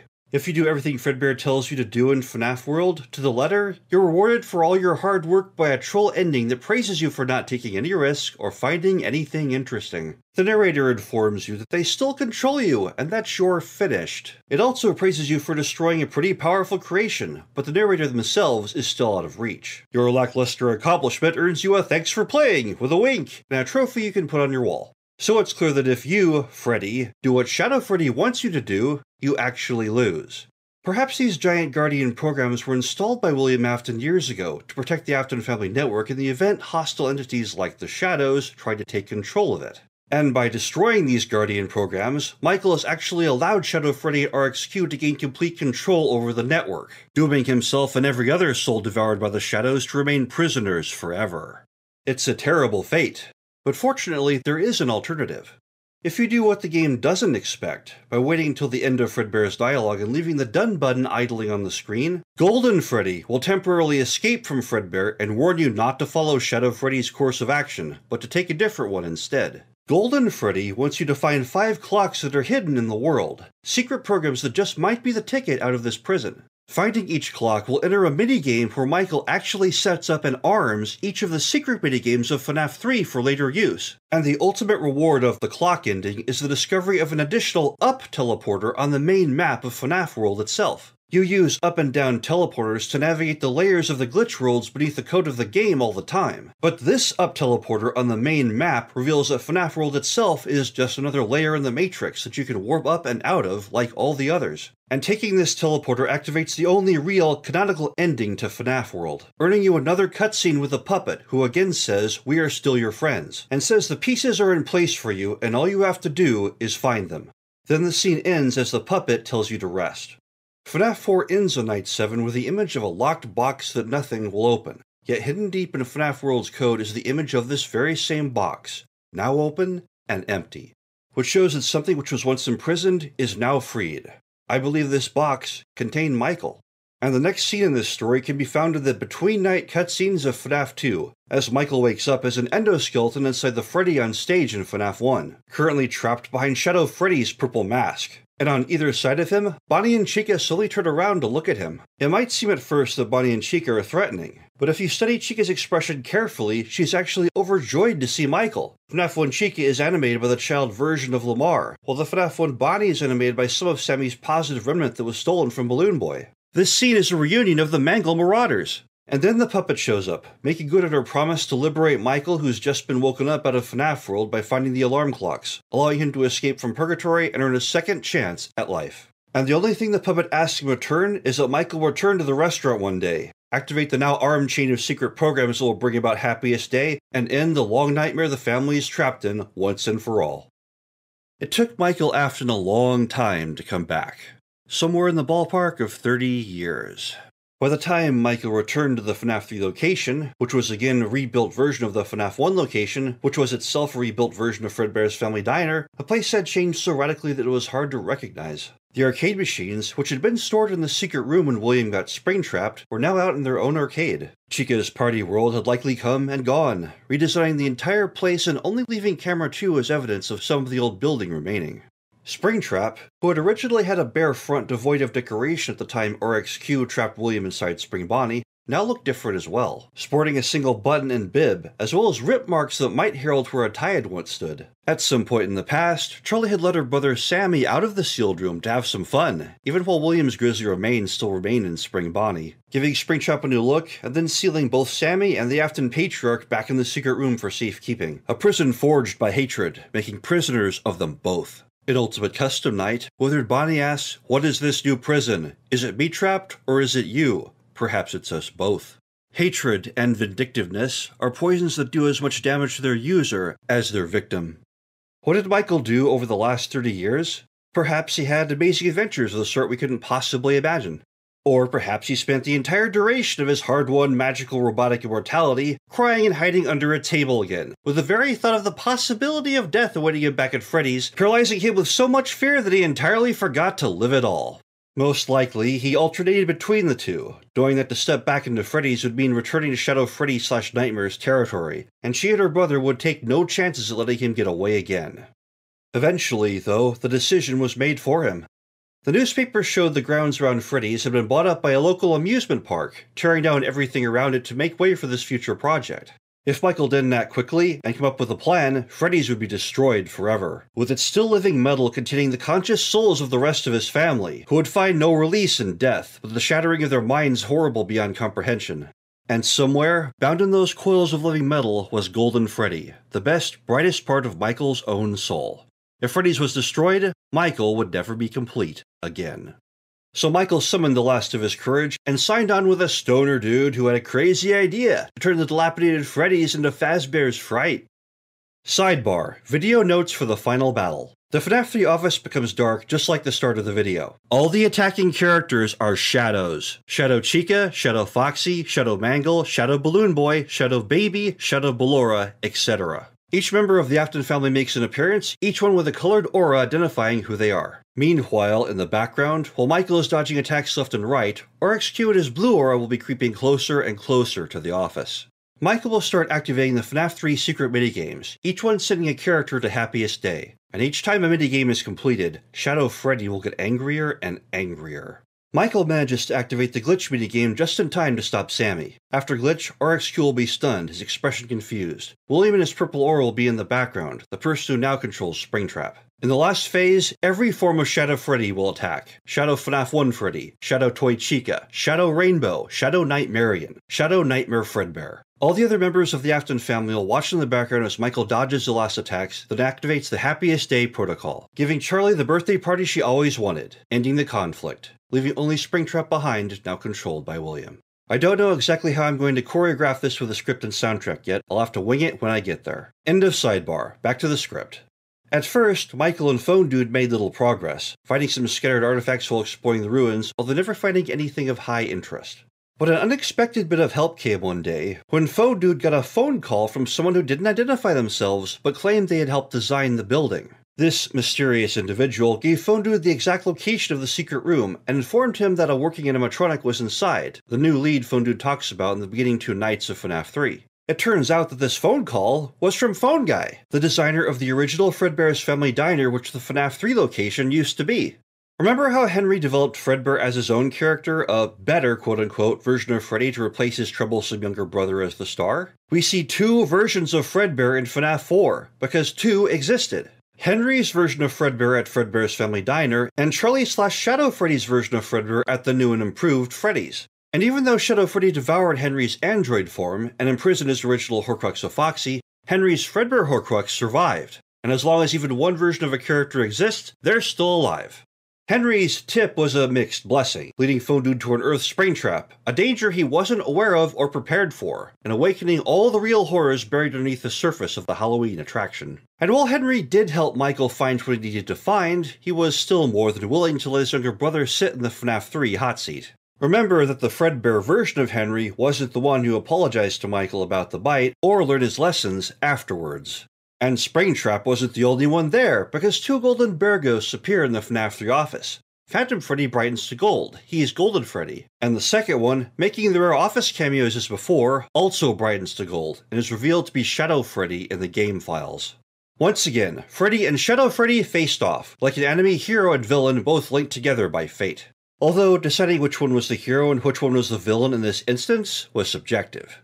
Just as she and her brother could command the other animatronics in the other games, Shadow Freddy was also able to send the enslaved ghosts of the rest of the family after Michael to distract him and damage his equipment, while her brother Sammy, who was controlling Springtrap and holding William prisoner inside, slowly moved toward the office for the kill. Michael was not totally unprepared. He made sure remote-controlled doors were installed in the overhead air vents, which Fazbear's Fright patrons certainly wouldn't be using, to stop RxQ from taking shortcuts. And he had vocal tapes of Balloon Boy, who was animated by Sammy's good side to serve as a distraction against his evil side. Not only would RxQ be compelled by programming to approach the sound of children, but the lure of following what used to be his own voice would be too much to resist.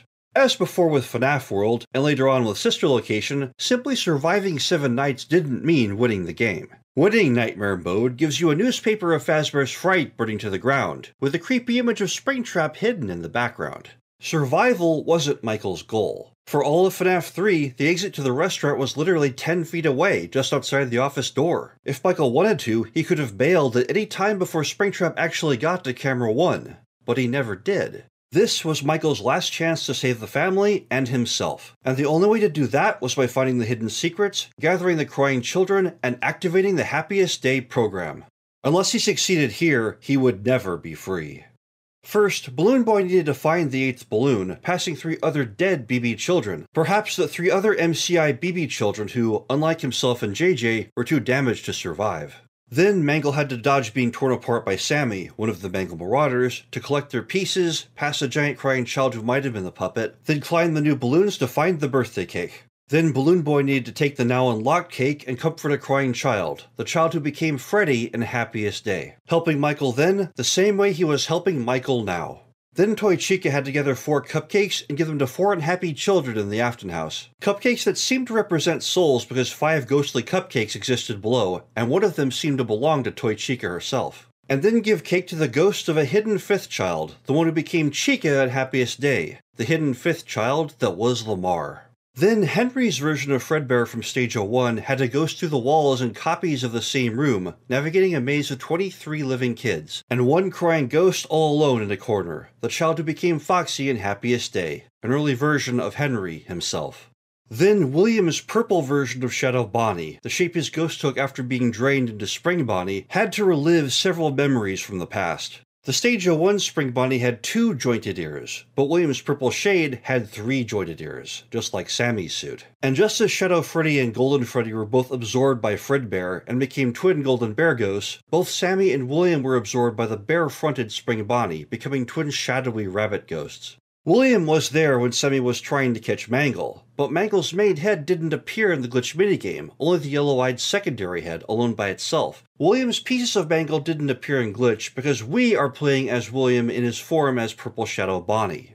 While warping between worlds, William found himself trapped in a purple prison with a uniquely dark crying child hidden in shadow off to the lower left. This dark child was the real RXQ, the negative shade of Sammy, William's victim from before, seeking revenge on him and keeping him imprisoned indefinitely. Without even realizing that his quest to torment William forever was the very thing that kept Sammy himself from healing and moving on, leaving him a prisoner in the secret room as well. Then William received a little boost from Balloon Boy, Sammy's positive side, allowing William to escape from a crack in the prison wall, the same one BB himself had used earlier. And what did William do when he was finally free and faced his captor? How did William pay Sammy back for 30 years of torment? He gave RXQ cake, forgiving him. And Sammy finally abandoned his quest for revenge and became the Bonnie child of Happiest Day, freeing them both from the eternal torment. After this, there was only one child left to save. The one Michael himself had wronged so long ago when he locked Charlie out of the restaurant that fateful day he was supposed to take cake to her. Shadow Freddy had been howling over the birthday party she was never allowed to have for all that time, the poison thorn that fueled her entire campaign of revenge and counter-revenge. So there was only one way to make things right. Michael summoned all the children for one more party, with Golden Freddy as Freddy, with his golden balloon overhead, the positive shade of Michael himself. With his older brother Henry as Foxy, with his friend Lamar, who inherited the unused Chica suit that had been originally intended for Charlie, with Charlie's own brother Sammy as Bonnie, and, finally, with the best and brightest of Charlie's own soul playing the part of the puppet, succeeding at long last in her goal of putting the family and Charlie back together. And together, they gave Shadow Freddy, the original crying child, the child with a light-colored bear mask with a purple balloon over her head, the birthday party she had always wanted. And once Shadow Freddy found rest, she freed all the other children as well. Video directions. The lights come back on, brighter than before. Springtrap, with William's purple aura around him, is the only one left. Looking, if possible, a little bit proud. Very slow Atari 8-bit style line fade out. Epilogue. In the beginning, there were 4 games that made one story. A lot has happened since that time. FNAF World extended the story to reveal a hidden chapter of Michael's story between FNAF 4 and 3. An entire series of companion books set in a parallel mirror universe made Charlie the hero, trying to solve the murders and figure out her own past in a realm where William was a villain, and Michael barely existed, pun intended, except as a completely unrelated kid at school, the same as Lamar and all the others. Sister Location and Freddy Fazbear's Pizzeria Simulator, FNAF 5 and 6 respectively, continued the story of the first 4 games while adopting a well-hidden retcon to the lore, making them very similar to the original story, but also different enough to be considered a new story as well. FNAF 6 was set in Hurricane, Utah according to the lawsuit files. Something of the novels has made its way into the new games. Ultimate Custom Night gave voices to most of the characters, and ramped the story potential up to 11, far more story than most people were even prepared for. And then there's the whole upcoming FNAF Cinematic Universe, now rumored to contain at least 3 movies, which will likely tell a 3rd story, and we won't know what that is until we see it. Chris Columbus, the guy who directed the first Harry Potter movies, will direct the first FNAF movie as well, and seems to be a fan for some reason. As to where the books, movies, and future games are going, your guess is as good as mine.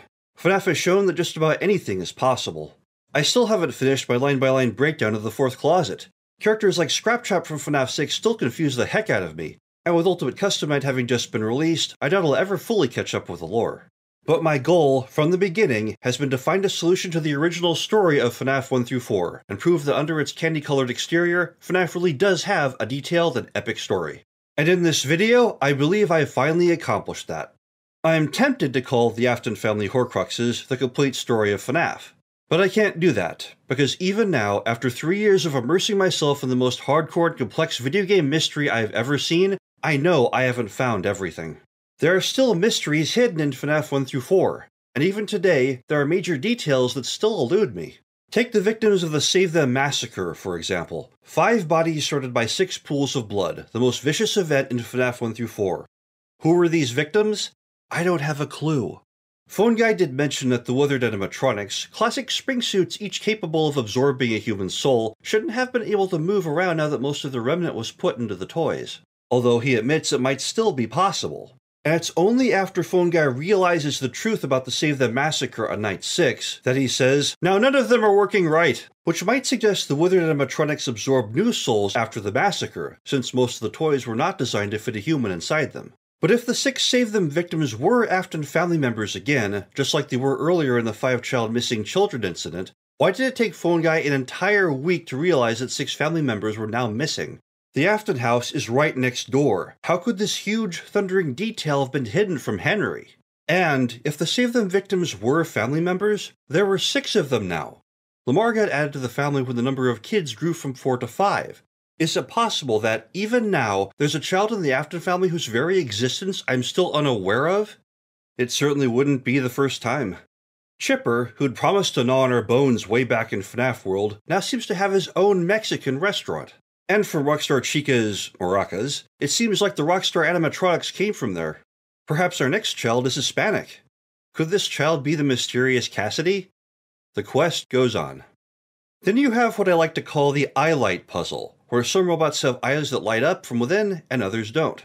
Classic and Withered Chica never have eyelights. Foxy always has eyelights. Bonnie and Mangle's eyelights seem to flash on and off at different times.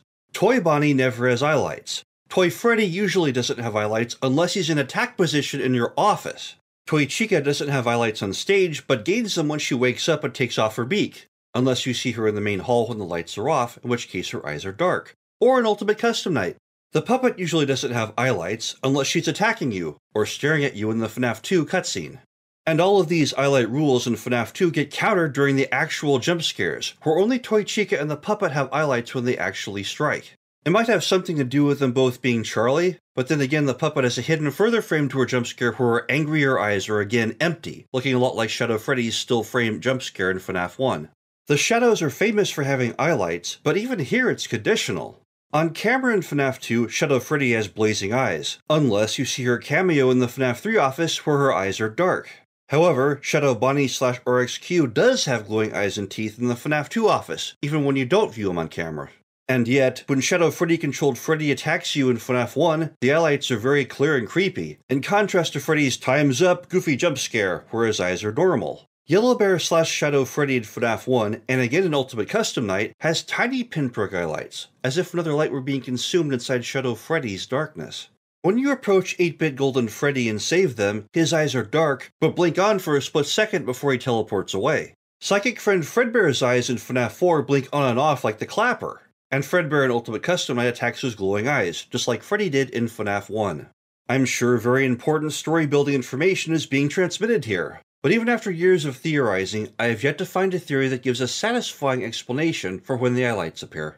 FNAF conveys information in a minimalist setting, and every little detail seems to have been meticulously planned to make you think about the situation and other possibilities the story might have. For example, Swan Lake is the song playing in the background during the Stage of 1 minigame, when we're controlling what seems to be Golden Freddy. Part of the reason Yellow Bear in your office in FNAF 1 might have tiny pinprick eyes is that this is actually a fusion of Golden Freddy and Shadow Freddy, two opposite forces being forced to coexist in the same body, sometimes alternating control. Golden Freddy was able to wrest control from Shadow Freddy for a moment to save the kids in the Silver Eyes, but collapsed and disappeared again soon afterwards.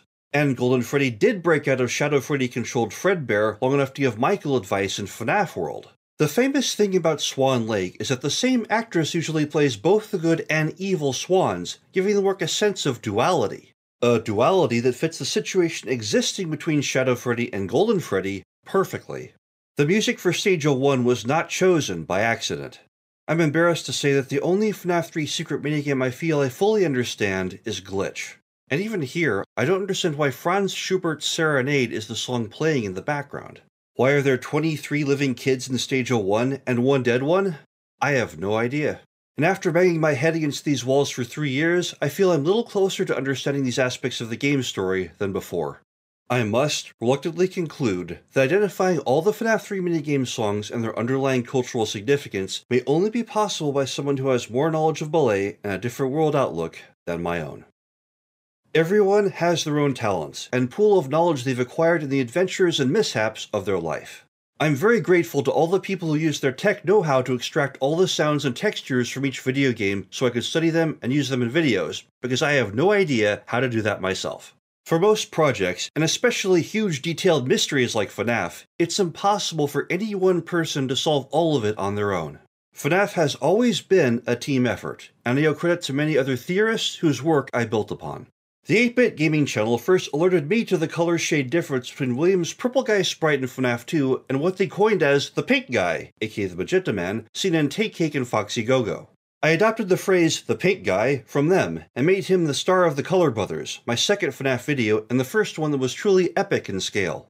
Andy Matronic was brave enough to propose the idea that the purple guy might be innocent, going against the grain of the vast majority of the fandom who believed William was basically the devil. This idea made me pause my research and rethink the details of the game in a different light, eventually leading to my positive observations about William and the Summer Paradox in this video today.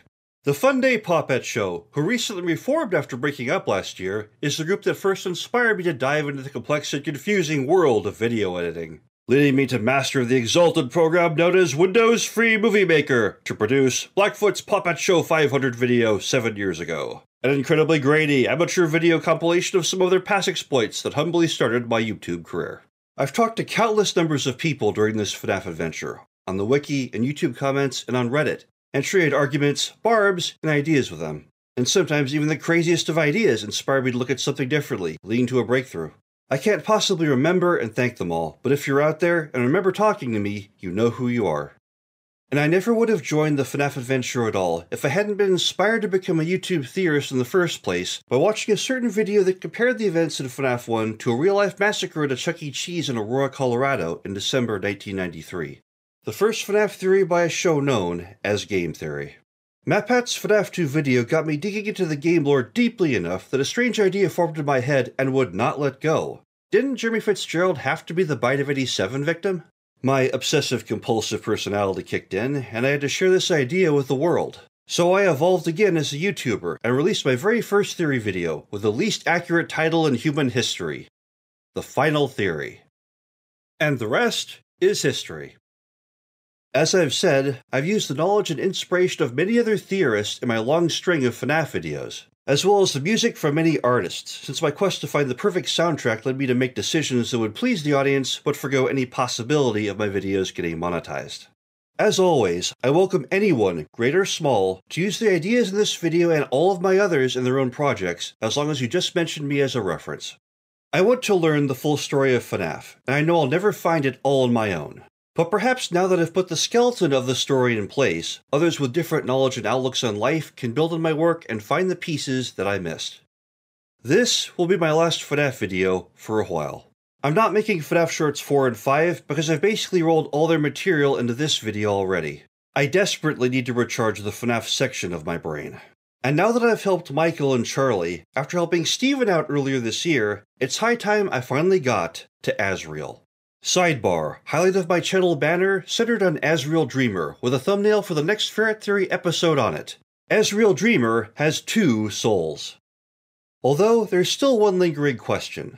If Classic Chica was possessed by Lamar's child BB version, whatever happened to Lamar's adult version? The answer is simple. Lamar survived. Charlie got stabbed by Henry, then springlocked by William, along with Sammy. Henry got devoured by Shadow Freddy. Michael got bitten twice, then eviscerated by robotic parasites before turning into a robotic zombie. William got mangled, then springtrapped. Grandma Afton mostly got devoured and reduced to the secondary head on Mangle. Ballora got turned into a useless cupcake. And Elizabeth got devoured by Baby, then torn in half to also form Ennard, the same way Charlie was split into the puppet and Shadow Freddy. Perhaps Grandma Afton supported William's decision to disinherit Henry over his choice of wife. In that case, every single member of the Afton family who wronged another member in some way and took it upon themselves to fan the flames of conflict rather than put them out, would had a horrible end in some fashion. Everyone except Lamar, who, other than helping pull apart Mangle a few times, never really hurt anybody, and his adult version decided the wisest thing to do was just to walk away. This is a horror movie where the black guy is the only one who survives. When Lamar looked around and saw he was trapped in a mansion full of crazy white people who were unnaturally extending their lives through the use of predatory mad science, he did the right thing and chose to get out. Will we ever see Lamar again? Maybe, just maybe, we already have. The protagonist in FNAF 6 heard the very same calling that summoned the other animatronics to Henry's death trap, a person who shared their connection to the Afton network. This is a person who spent some of their college tuition money to open a Fazbear franchise, and someone who chose to die with the other trapped animatronics rather than take the easy open door right behind him. At the very beginning of the game, when we interviewed Scrap Baby with a trial Henry said was designed to test vintage entertainment robots, Baby interrupted the testing and took control of it at the end, as if she was the one testing us across the table, like we were also a vintage Afton robot. Scrap Baby knew who our FNAF 6 guard was, as did Molten Freddy. Our guard was someone they knew who had had a birthday before with the Aftons, although Scrap Baby remarked that he wasn't the person she was expecting to see. Henry made it clear to our FNAF 6 guard that the job he took was never intended for him. This is the reason Henry left us a way out. Had Michael answered this call, as Henry and everyone else expected, Henry would have bolted the exit shut and burned him along with the rest. Yet Henry did know who our FNAF 6 guard was, and while Henry never did accept him as a member of the Afton family, Henry did understand why our hero might make the seemingly insane decision to stay in the burning restaurant rather than leave. That perhaps, after being away for decades, all our FNAF 6 character wanted to do was become one with the family again. A motivation Molten Freddy seemed to share when he thanked our guard for salvaging him and letting him rejoin the party. Although even after burning to death in the ruins of Freddy's, it still wasn't the end for our hero, because even after dying, he still woke up again and got a sign-off video from the company. It seems that our friend Lamar still had a Horcrux. Perhaps there's a reason that so often in FNAF, family members get fused together and actually seem to seek out the experience. If Remnant is indeed made of memories, then the memories made between members of the family as a whole is Remnant they all share. That besides being just individuals with their own goals and prejudices, each person is also a part of a greater whole. And the real tragedy of the Afton family was that they forgot these ties that bind and thought only of their own goals and their own pain. It's true that you can only pick your friends, not your family, and it's very easy to take family for granted and reserve your worst behavior for them, only to realize, once these ties are finally broken, just how much we always depended on them. And what we want most in the world, just like the puppet, is to put everything back together again. Thank you all for listening to my story. Good night, everyone.